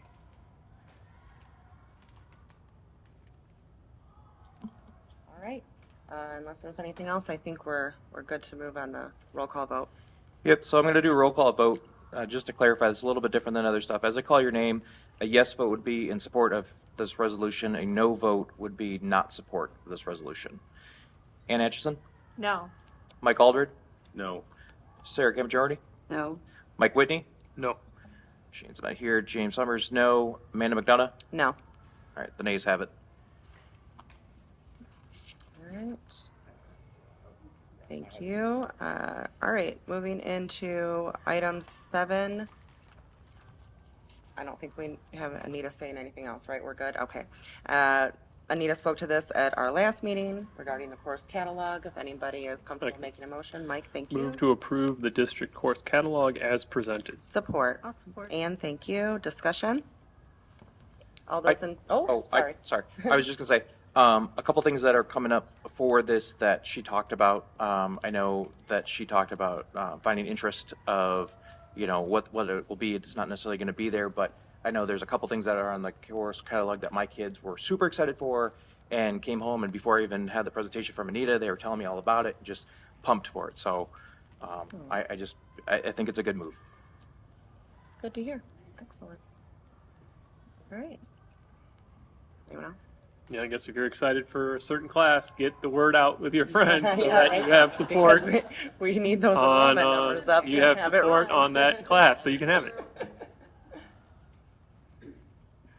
Good point. All right, all those in favor? Aye. Any opposed? Motion carries. All right, moving into item 8, we have our budget forecast with Mr. Fitzgerald.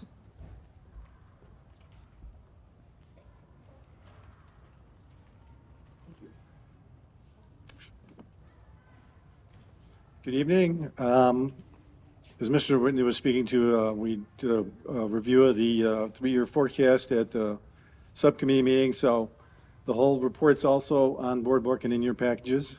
It looks like this. Before I start getting into more of the detail, that's what's behind it and how it works and what's the purpose, it really gets to the point of the purpose of the report itself is it's not about the final numbers that it's projecting 2-3 years down the road in terms of the fund balance number. It's more about the trends that it's either showing up or not showing up, with the goal being it's really an early warning system that we're designed to do. And Mike had also mentioned that there's different scenarios. What's published in your board book is the most, quote unquote, most likely scenario. That's a quasi-conservative approach based on known knowledge right now. So from a perspective of where the information is feeding in and from, comes from internal knowledge of the district and operations themselves. And then you get things like the January Consensus Revenue Estimating Conference, where they talk about the health of the school aid budget and the health of the general fund budget. And I believe I mentioned that when we did an update, a meeting or two back on the January conference, the general fund is not in good shape. The school aid fund was looking pretty good, which naturally leads to the governor's budget proposal that moves in total $1.8 billion of costs out of the general fund into the school aid fund. Hence the $250 projected increase for the foundation allowance, and our legislature does that quite a bit. But that said, it's the world we're in at the moment, so I will slip back into what we've actually got before you. So back to why we actually do the forecast. It's not about the actual numbers, it's about the trends. Usually one thing that we have historically looked for, the trend that jumps out most people think it's wages and things like that, but most districts have a pretty good feel for what their individual district wages are. The one thing that we all look out for is what's the retirement system, the state ORS system going to do the coming years. And I touch on that a bit here too. So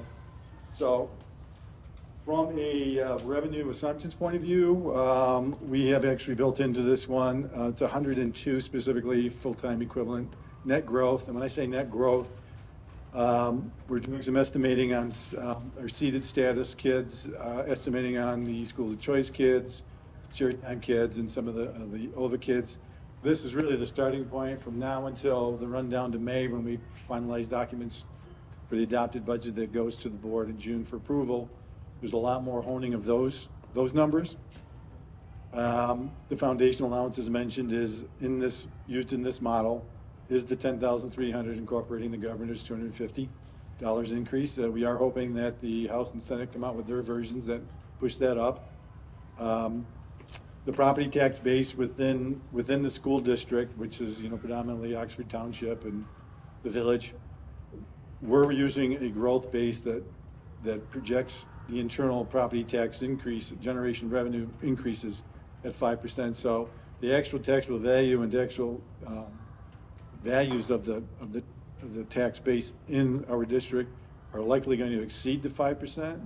Taxable values are capped at 5%. So from the property-based point of view, we're expecting that. And that's based on information. The county assessing office gives a presentation to the school districts, the Oakland County School Business Association meetings, which is last month. They were out giving a snapshot into the current status of all the different districts and cities and townships in terms of their tax bases. The investment rate we are using in this model is a return of about 3.75%. That's coming down a bit, reflecting what's going on in the overall economy and the slow decline in terms of shorter-term interest rates. We are offsetting some of the decline with better utilization, or better efficiency might be the better word, of how much money we've got in an investable situation and for a longer time period. And then we get a sum of money passed through the ISD, through open schools. The bulk of it is the P18 revenue that's allocated to the local districts. We expect that to grow. In this model, we use 3.75%, and in talking with my counterparts over at the ISD, they're using that rate. In the end, when they do their distribution, they come out pretty conservative. Then it usually gets closer to, as they come down to the final numbers and final published numbers that the districts all use, they typically tick up. So I expect this to go up a little bit, because the county as a whole is going to see some healthy property property value growth. And then the federal grants side of things, we go with a pretty basic 3% growth. That's pretty constant outside of the last 7 to 10 year cycle where we had all these add-on grants associated with like the pandemic and stuff. The base grants that we use in the district, our basic federal grants, our IDEA grants, or title grants are pretty consistent in terms of growth. That's built into the model. The expenditure side, the single biggest expenditure is our wage. I refer to it as our wage base. So those are all the wages that's paid out to all the employees of the district. And then when we work that into a model for forecasting, we develop what we refer to as a weighted average growth rate within that wage base. So what do we think, if we looked at the snapshot of the total wages we're paying out this year now, with like, for example, the current amendment that's before the board, what's that gonna look like next year? And we add in and build in things in terms of what do the current union bargaining agreements dictate that's gonna happen, that's built in, what's going on internally this year that's not going on next year. For example, the section 27L, 27L was one-time money that came in this year that's not going to be here next year, so that's got to be taken out of the model so we don't overstate things on the wage side. Things like that feed into it to create the weighted average rate in terms of how it's going to grow. We see it growing at about a 3.5, a little over 3.5% from year to year. A weighted average retirement rate, and I was touching on this a little earlier, for years now, all it has done is gone up and up and up and up with the state charges all the local districts. So just for a quick snapshot, the retirement rate is the amount of money the state charges districts, because all of our employees are in some form of retirement system. There's, I think, 9 of them now that's operating within the state of Michigan. And that's how they charge the districts to help feed the funding of the retirement funds. So that for years and years and years has done nothing but climb. This year, the governor's published rates just for this coming year. She doesn't go out multi-years, just the year that's coming up. And what she usually publishes is 95% of the time on the mark with what the IRS actually comes out with. It actually ticked down this year. I was like, sure, I was calling back, making sure it wasn't a misprint. So when that feeds into the amount we feed as a rate into the forecast model, it's also a weighted average rate of those 9 different systems that multiple slices of our employees are in. So that's down to, we're using a 28%. So every dollar of wage that we pay, we also pay 28 cents to the state to help fund the retirement systems of the employees in the district. Healthcare costs over prior year, we also look at that in the aggregate. So from last year to this year, so what we've got budgeted and what we're looking like, that's been captured in the Amendment 1, where we think this year's gonna land. We look at what next year's version of that we think is gonna land. So that incorporates when rates come online, rate changes. So we do our rate changing in January. So that has an impact. Employee life changes have an impact. Employee turnover have an impact, meaning if you're a retiring individual, most of our retiring individuals are in the family plan. The new employees coming in to replace them, usually in the single plan. So over time, there's a kind of a migration, if you will, in the aggregate. So we do see some changes in year to year in that cycle. So we're planning at about a net 5% in terms of our direct cost to the district. The multitude of the other operating budgets. So there's within the whole aggregate of the budget, the biggest piece is handled between direct payments to employees, direct wages, and their related insurance pieces, whether it's retirement and FICA and all those, and or some contracted wages and things like our custodial programs. About 15% of the budget is where all the other operating money comes in. We pay for utilities, we pay for all the supplies, all the purchase services that we use in the district. That's that 15%. So in the aggregate, each major group has been looked at from where we're at now to where we think it's going to be, and different rates are compiled in terms of what we think just from past experience, and some things like inflation and things like that we take into account. So that's all built in there. From last year, or actually from the year we're in now to next year, on the operating transfer out piece, that's kind of a big change because in the Amendment 1, the board's authorizing to use some fund balance to take care of some facility issues and things like that. So that money's coming out this year into a capital projects fund. That's not happening next year. So from a variance point of view, you can see that in your report too. So that kind of tips it down in terms of what's actually going out next year. Then you can see it climbing again. And that's used to represent our current state. As much as I want to think we'll have a sinking fund online in a year or two or a bond or whatever, we don't have that information now. So from a fiduciary point of view, from the planning and projection point of view, we got a plan as the point of view that we need to generate funding to deal with the high level or the high priority facility issues using the general fund. So that's built into.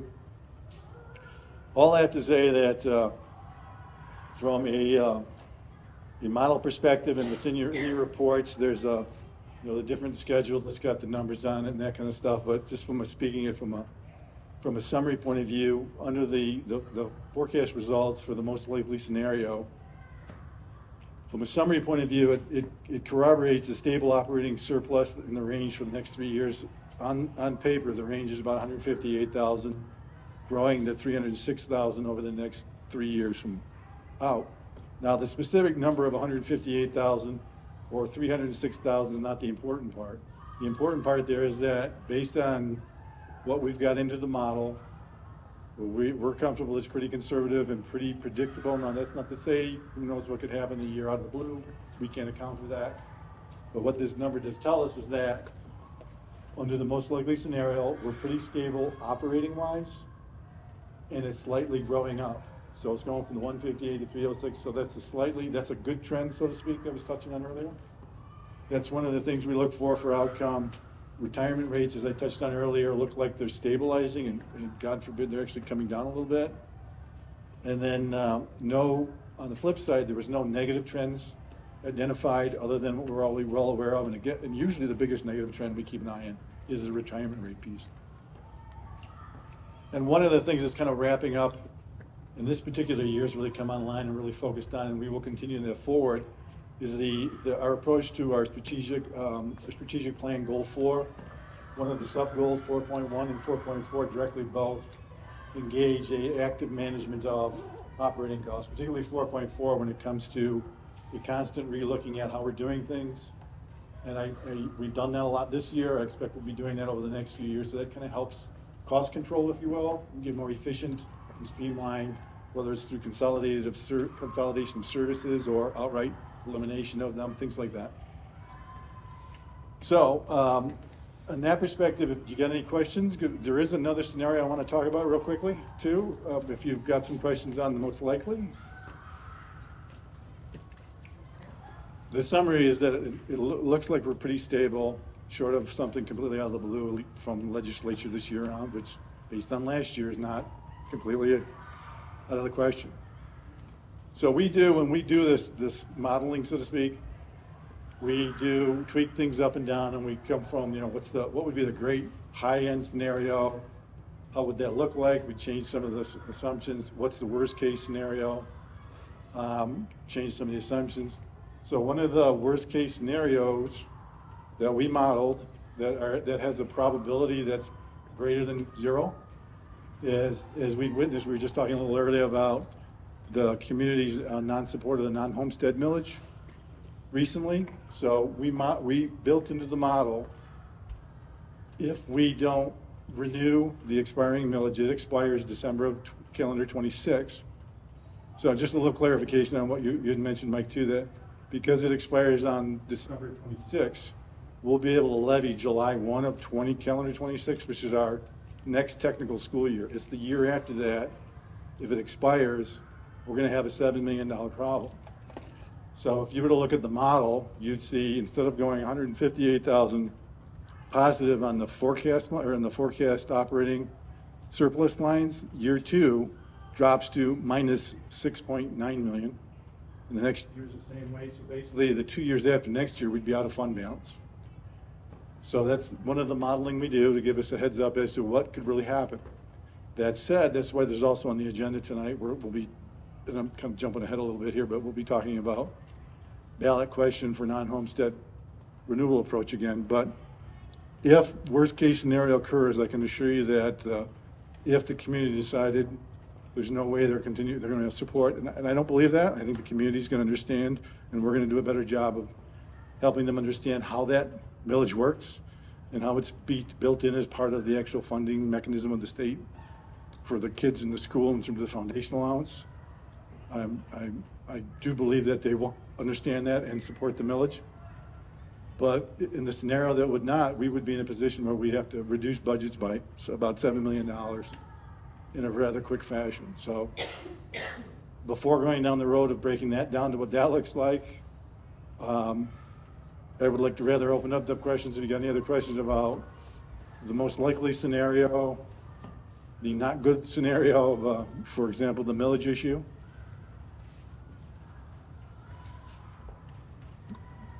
Any questions, comments on that?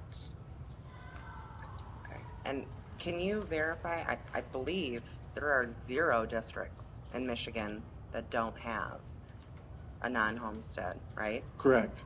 So Correct. And this would make Oxford the only district in Michigan if our voters do not pass that. correct. And so impressing upon that. Yep. So, and typically districts will, so the few cases where districts do not support them first time around, when they come back again and do a better, more explanation and better understanding, it usually takes care of itself. And I believe that we're going to be in that situation.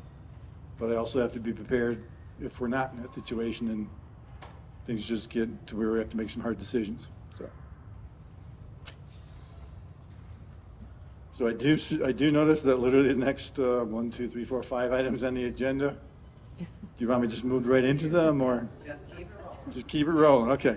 So the next item up is homestead millage resolutions. There's actually 2 resolutions in there. One for putting up a ballot question to very much the same as that was in this past election, to renew and restore the non-homestead millage on the August 4th, I think it's August 4th election. And there's an additional one for putting the same question on the November 3rd or 4th election. The strategy there is we'll go out to vote again in August. If we're not successful again, we can immediately turn around, get back on the ballot for November's vote. Because there's a time frame, real tight time frame between the two. And the wording in the November resolution makes it clear that it's only valid if the August resolution is executed and the vote doesn't succeed, and then the November resolution becomes valid. So that's on the board's agenda. It's first reading tonight. Any questions on that one? It was asked, but just to reiterate, so either one of these, I know we had gotten some feedback from the community last go around as far as being the only item on the ballot and taking that cost on and, causing our community to use those resources to run the ballot and all of that. There's other ballot initiatives. It's a gubernatorial election. And so neither of these will cost the district at this year and all of that. Yes, both are the terms used as piggyback election. The August one, I know the November one is 100% covered in cost, meaning there's no direct cost to the district. It's my understanding that the August one, because it's primary, it should fall under the same thing. I'm going to verify that there's no oddity to it, but because it's primary based, it should be a no cost vote on either August or November.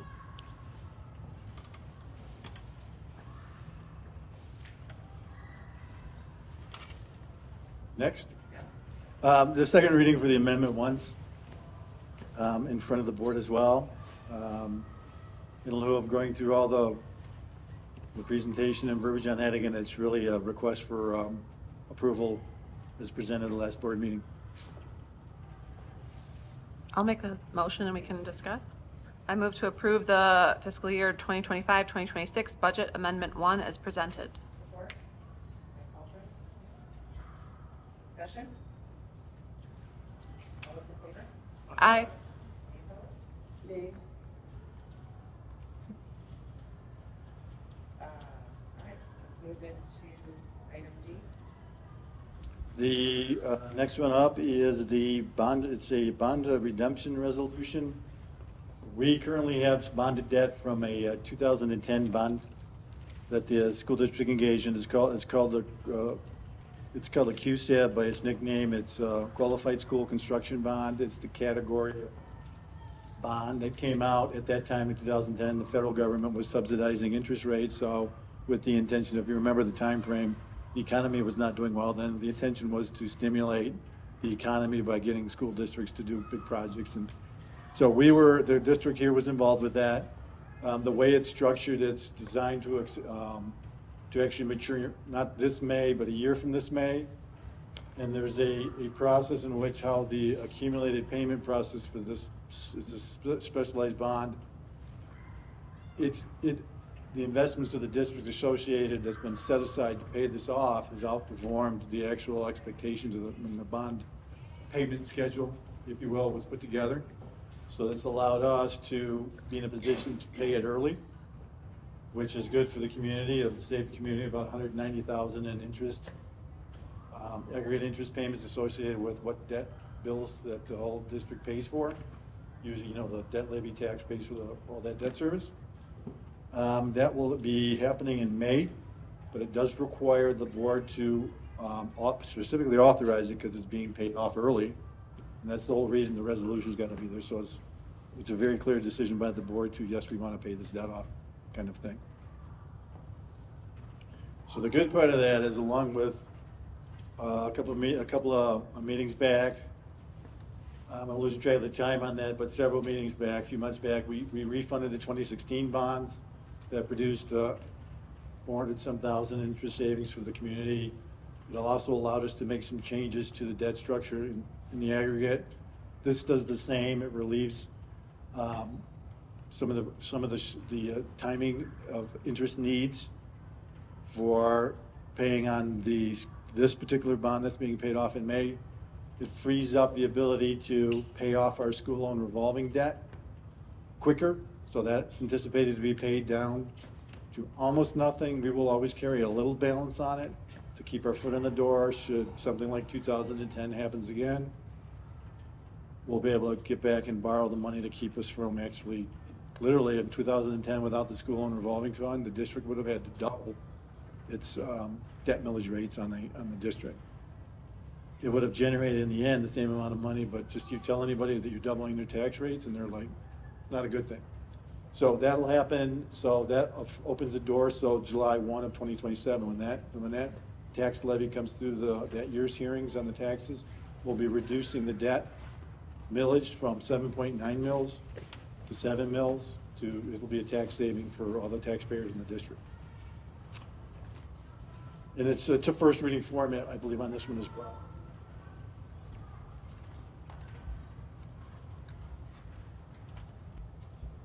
Any questions on that one?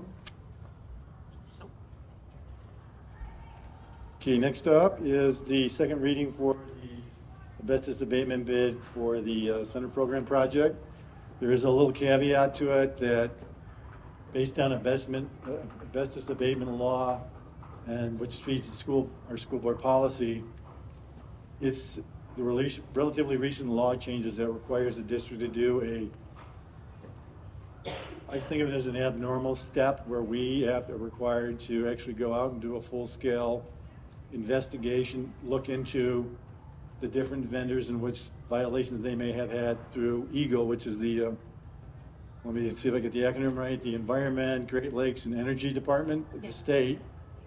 Normally it's the other way around, where the Department of State or whatever it is the watchdog watching companies. So through the process of the original selection of the original vendor, when we do the background checks on them, the state's laws now say you've got to look for a couple of specific things between notice of violations and/or judgments.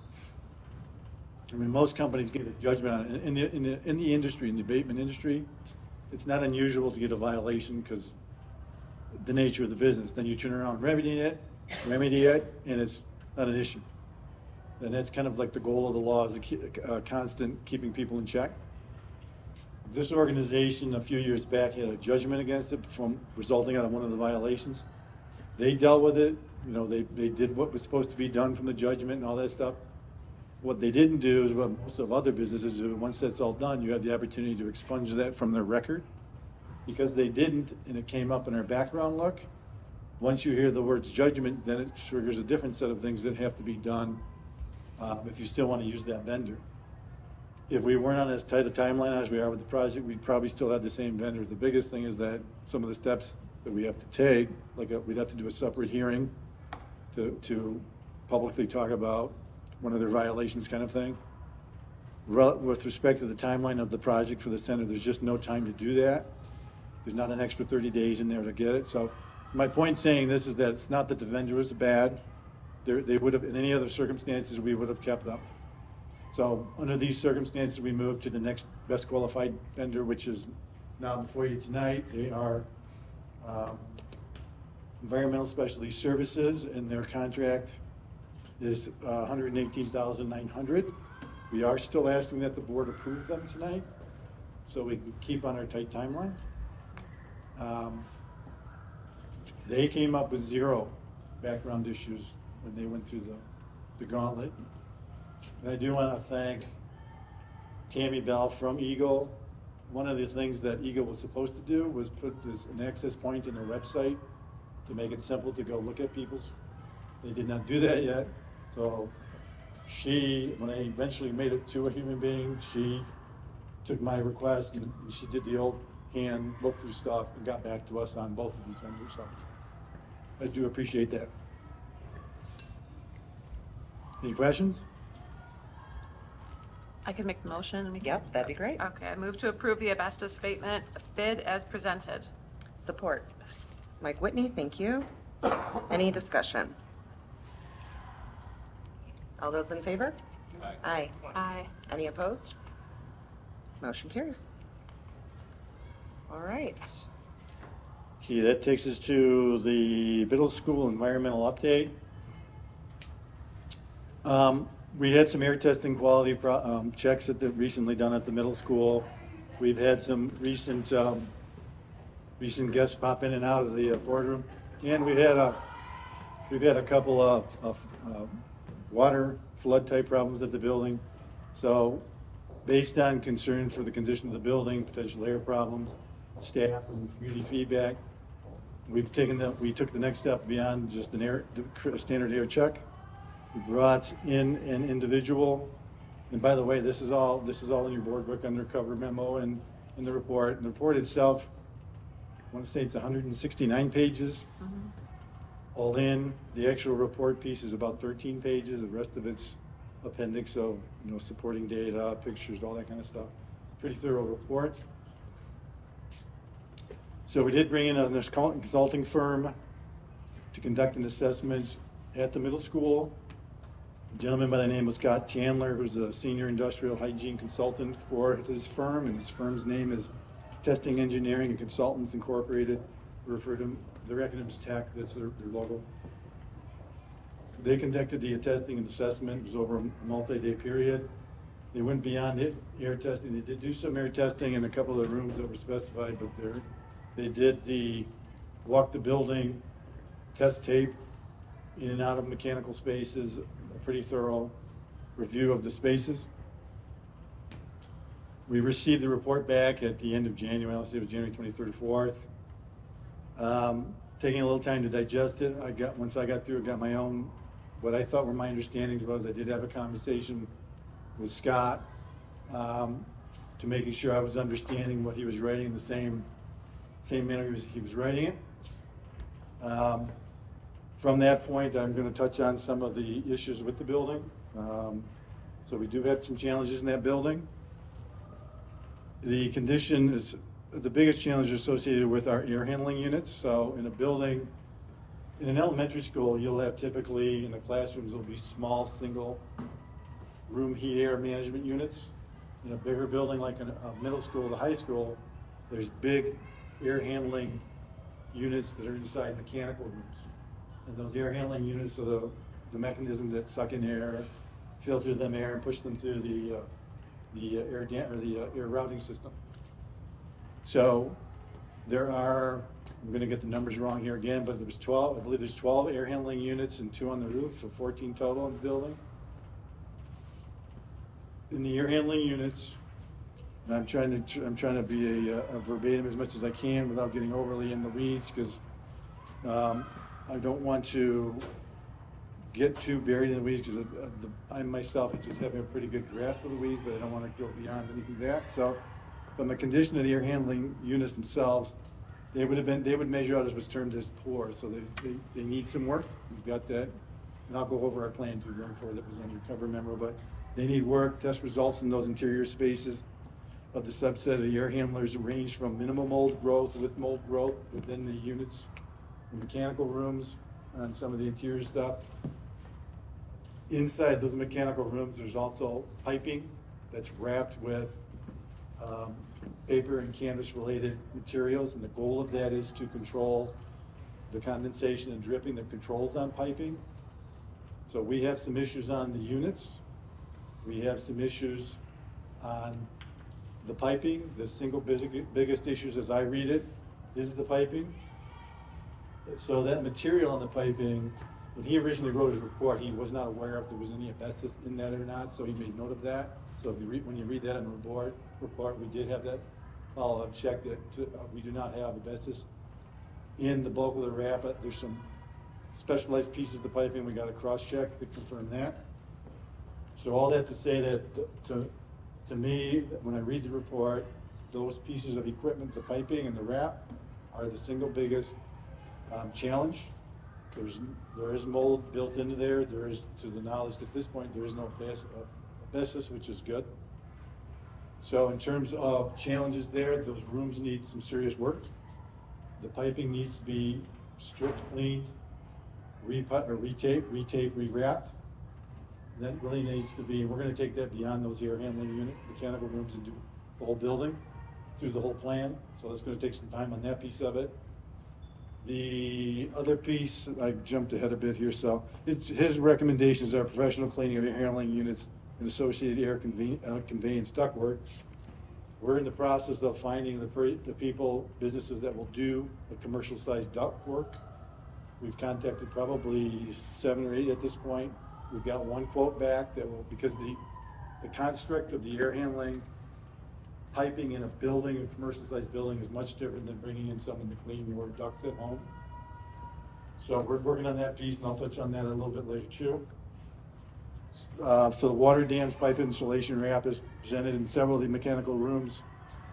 Our challenge have some problems in terms of that regard, in terms of the types of mold. He listed as being normal trapping to mold growth. The normal trapping speaks to you wrap those pipes to control the condensation. So there's almost an expectation to see some normally trapped issue in there. If you tore it open, you'll find some. Our condition, based on their age and their degradation of how good they are, is not good at all. So there will be a primary focus of remediation building-wide there.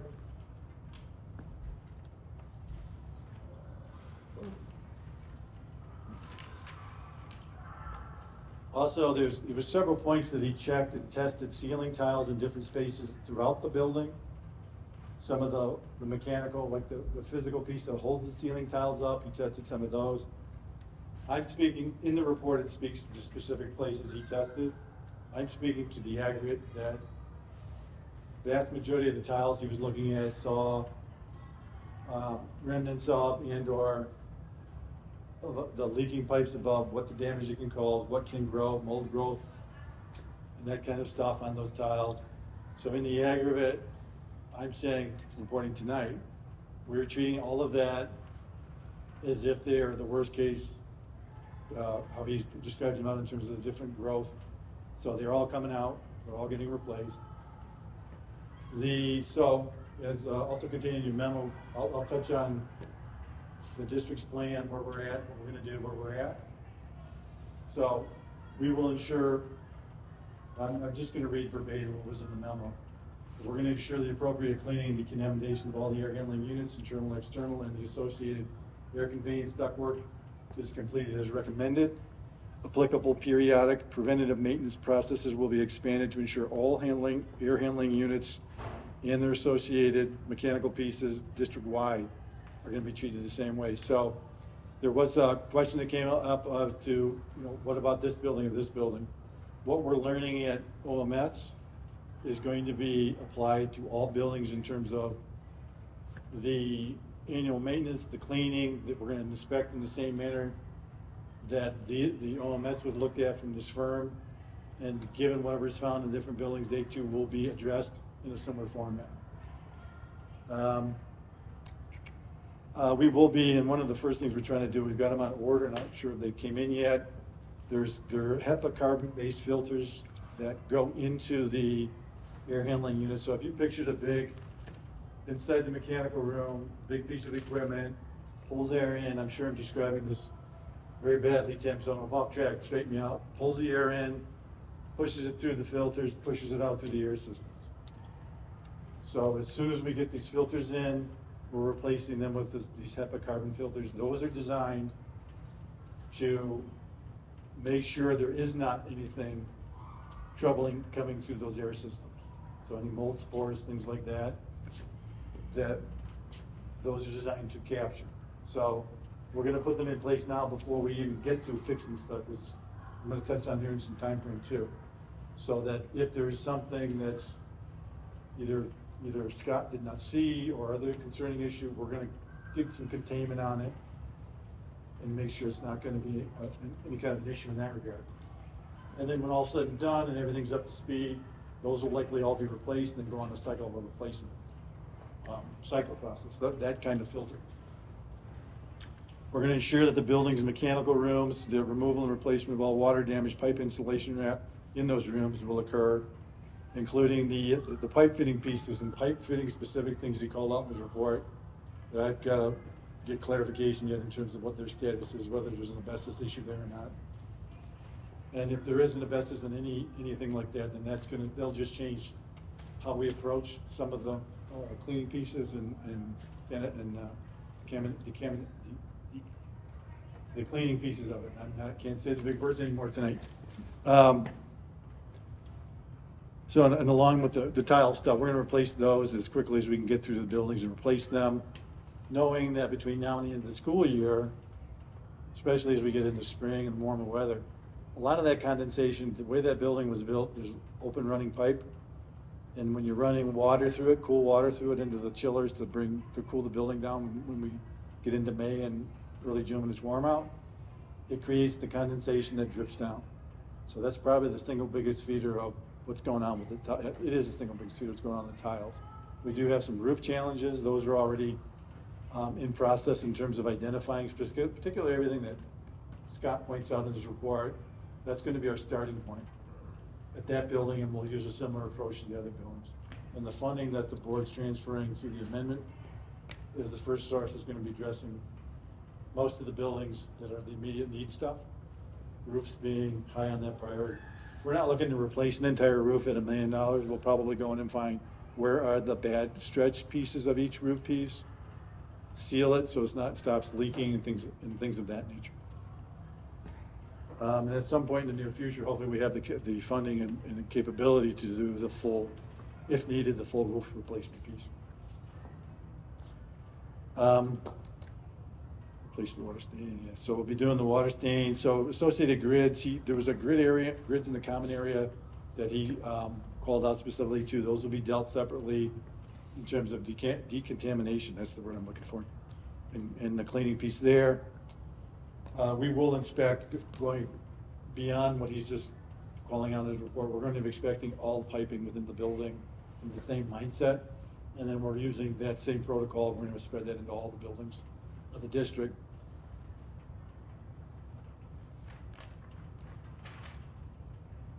And then specifically a couple of the rooms, room 111 I want to say was the starting point of the last flood. Room 109 took the brunt or some of it based on where it's located. Those two rooms were specifically looked at. Room 109 had elevated aerosol, I'm going to say this wrong, aerosol related mold spore activity, which told him that he thinks there's what he, in his report, he describes as a a mold reservoir in that room. As he explained it to me in English, the carpet and the wood piece that the carpet's on, they need to be pulled out and replaced because they typically will hold the moisture even when you bring the remediation firms in. If you get it like the way this piece of wood is, it's likely we're just gonna pull it all out and replace it. And talking with Christy earlier, there's a duplicate, similar situation in one of the other rooms in the area, so we're just gonna pull it all, replace it all. So we're in the process of implementing the district's action plan as outlined, what I just talked through. The timelines, based on the nature of what's going on in the specific piece of the work, will span from literally last 3 weeks ago, into summer. So meaning spring break's gonna be a good point. We're gonna be doing a lot of work. The goal is to, if there's a possibility of some of the work cutting loose some things into the particles in the air, spores, whatever the case may be, that's gonna be done when there's nobody in the building. If there does end up being asbestos in some of the pipe knuckling that's gotta be dealt with, that'll be dealt with in a similar manner, but it's a much more tightly controlled access in terms of who can, if anybody can be in the building. So from that perspective, it will span into the summer for some of the bigger stuff, particularly when it comes to doing the pipe wrapping piece, removing them, cleaning them, and then getting them re-taped, strapped over and covered with the piping wrap. That to me is going to be a big challenge in terms of the time to do it and the exposure to people in the building. So that's again why we want to get the very strong filters in place now, do all the work, and once everything's done, so to speak, before we go into maintenance mode, replace all those filters and start a clean going forward. And then a specific room, and there's going to be some specific room. And as we, I actually have a meeting coming up with Christy too again. If there's some other spaces that they suspect from prior water invasion in the building, similar kind of carpet that's comes up before, we're going to take the time and pull that out. Most of the places that he tested, Scott, and he's got a unit that goes, really gets pushed into the whatever you test in the carpet, whatever to sense for moisture. Most came up in relatively good shape.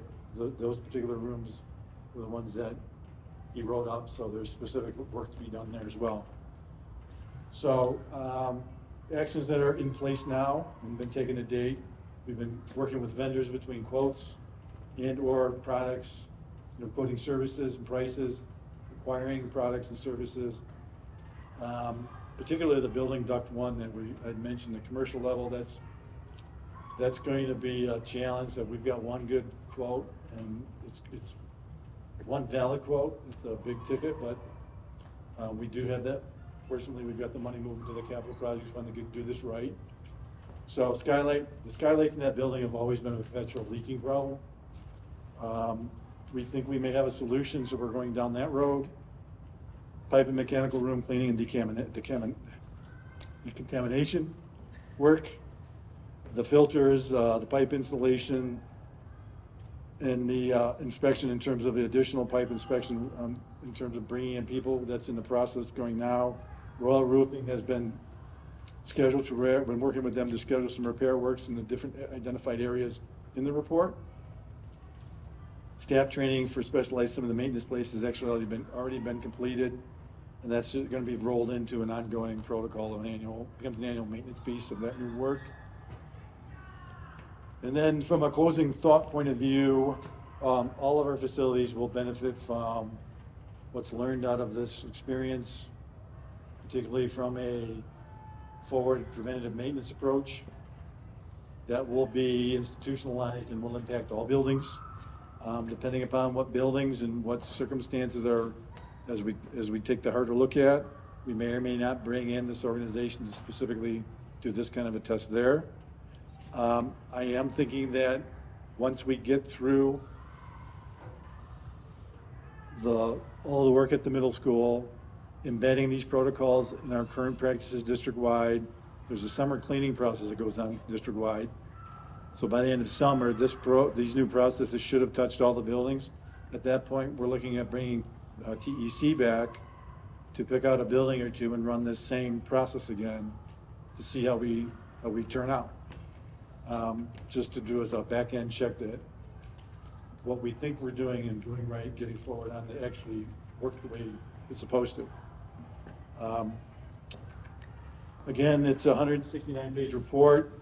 It's in your board book. After this meeting, it will be on our website. It'll be a public-facing piece. And then from a working with people in public point of view, I do want to thank Mrs. Heather Shaleko. Did I do the last name right?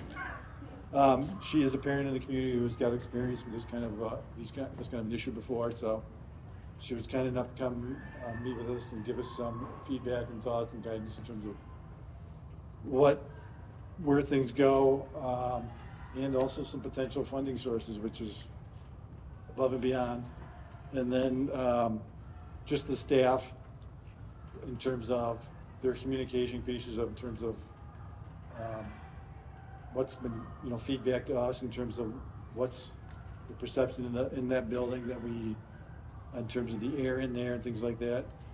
That's great feedback. And as we get this in place, the process at hand, I don't want to minimize the issue there because there are challenges in that building, but I do want to reinforce that they will be fixed. So, any questions? Questions, comments?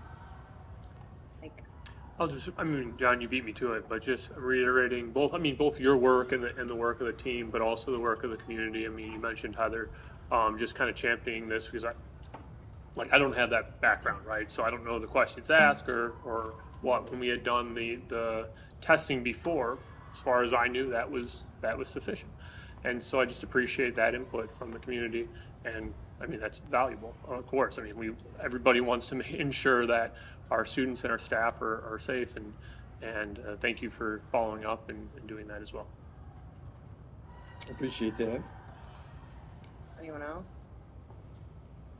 Yeah, it's not seen every time, but that's another example of a community member being a catalyst for improving the safety of our district. And so it happens pretty frequently, and it's always appreciated. And again, thank you for all of the time and work that has been put into it, as well as our team. And this is very thorough. And to Mike's point, I wouldn't have known either that this testing, what we had been doing. And so the fact that you're already proactively building it into your processes for district-wide buildings and our summer plan is excellent. So very appreciated. Thank you.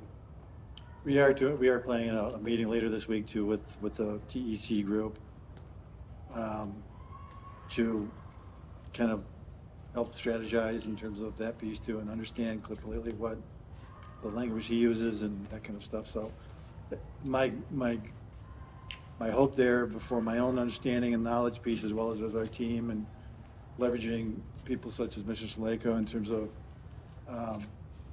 building the plan, getting it in place, and getting it running, is getting things addressed ASAP. That is exactly where we're going to go. Thank you. What's that? I think we are good. I think that's the last one. Thank you. Thank you, John.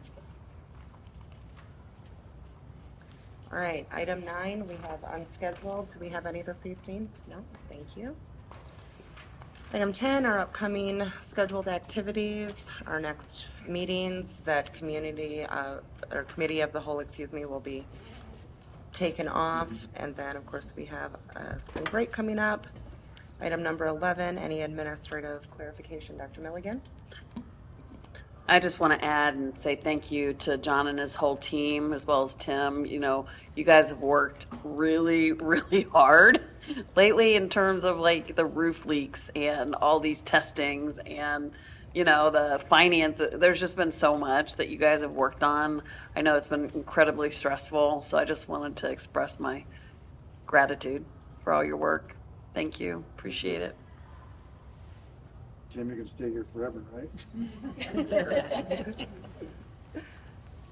Thank you for that. Item 12, any final board comments? James? Yep, I just wanted to say thank you to Jeannie DeSico and the Loft program. As you guys see around the table here, today they helped cater an event down at Oakland Schools, and they kindly donated a little snacks for us for later on at our closed session. So a big thanks to Jeannie DeSico and all the individuals in Loft for it.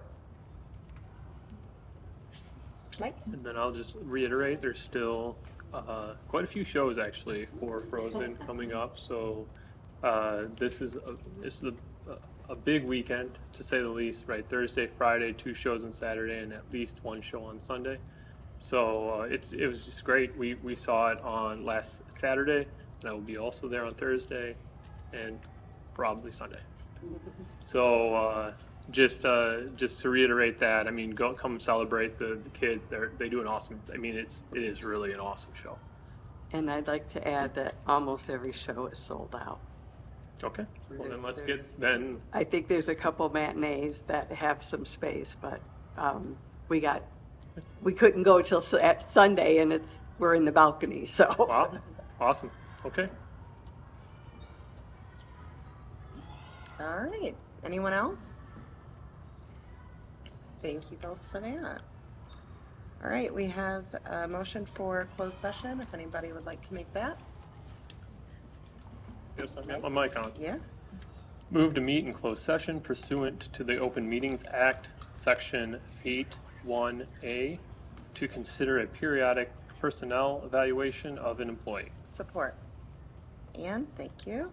Any discussion? James, could you do your roll call? Yep, roll call vote, yes or no, please. James Summers, yes. Ann Atchison? Yes. Mike Aldred? Yes. Sarah Camatroni? Yes. Mike Whitney? Yes. And Amanda McDonough? Yes. All right, it is 9:02 and we'll move into closed session. It is 10:40 and we are back from closed session. Could I get a motion? Absolutely. Thank you, James. Move to approve the superintendent mid-year progress report review as completed in closed session. Support. Support. And thank you. Any discussion? All those in favor? Aye. Any opposed? Motion carries. Thank you. All right, it is 10:41 and this meeting is adjourned.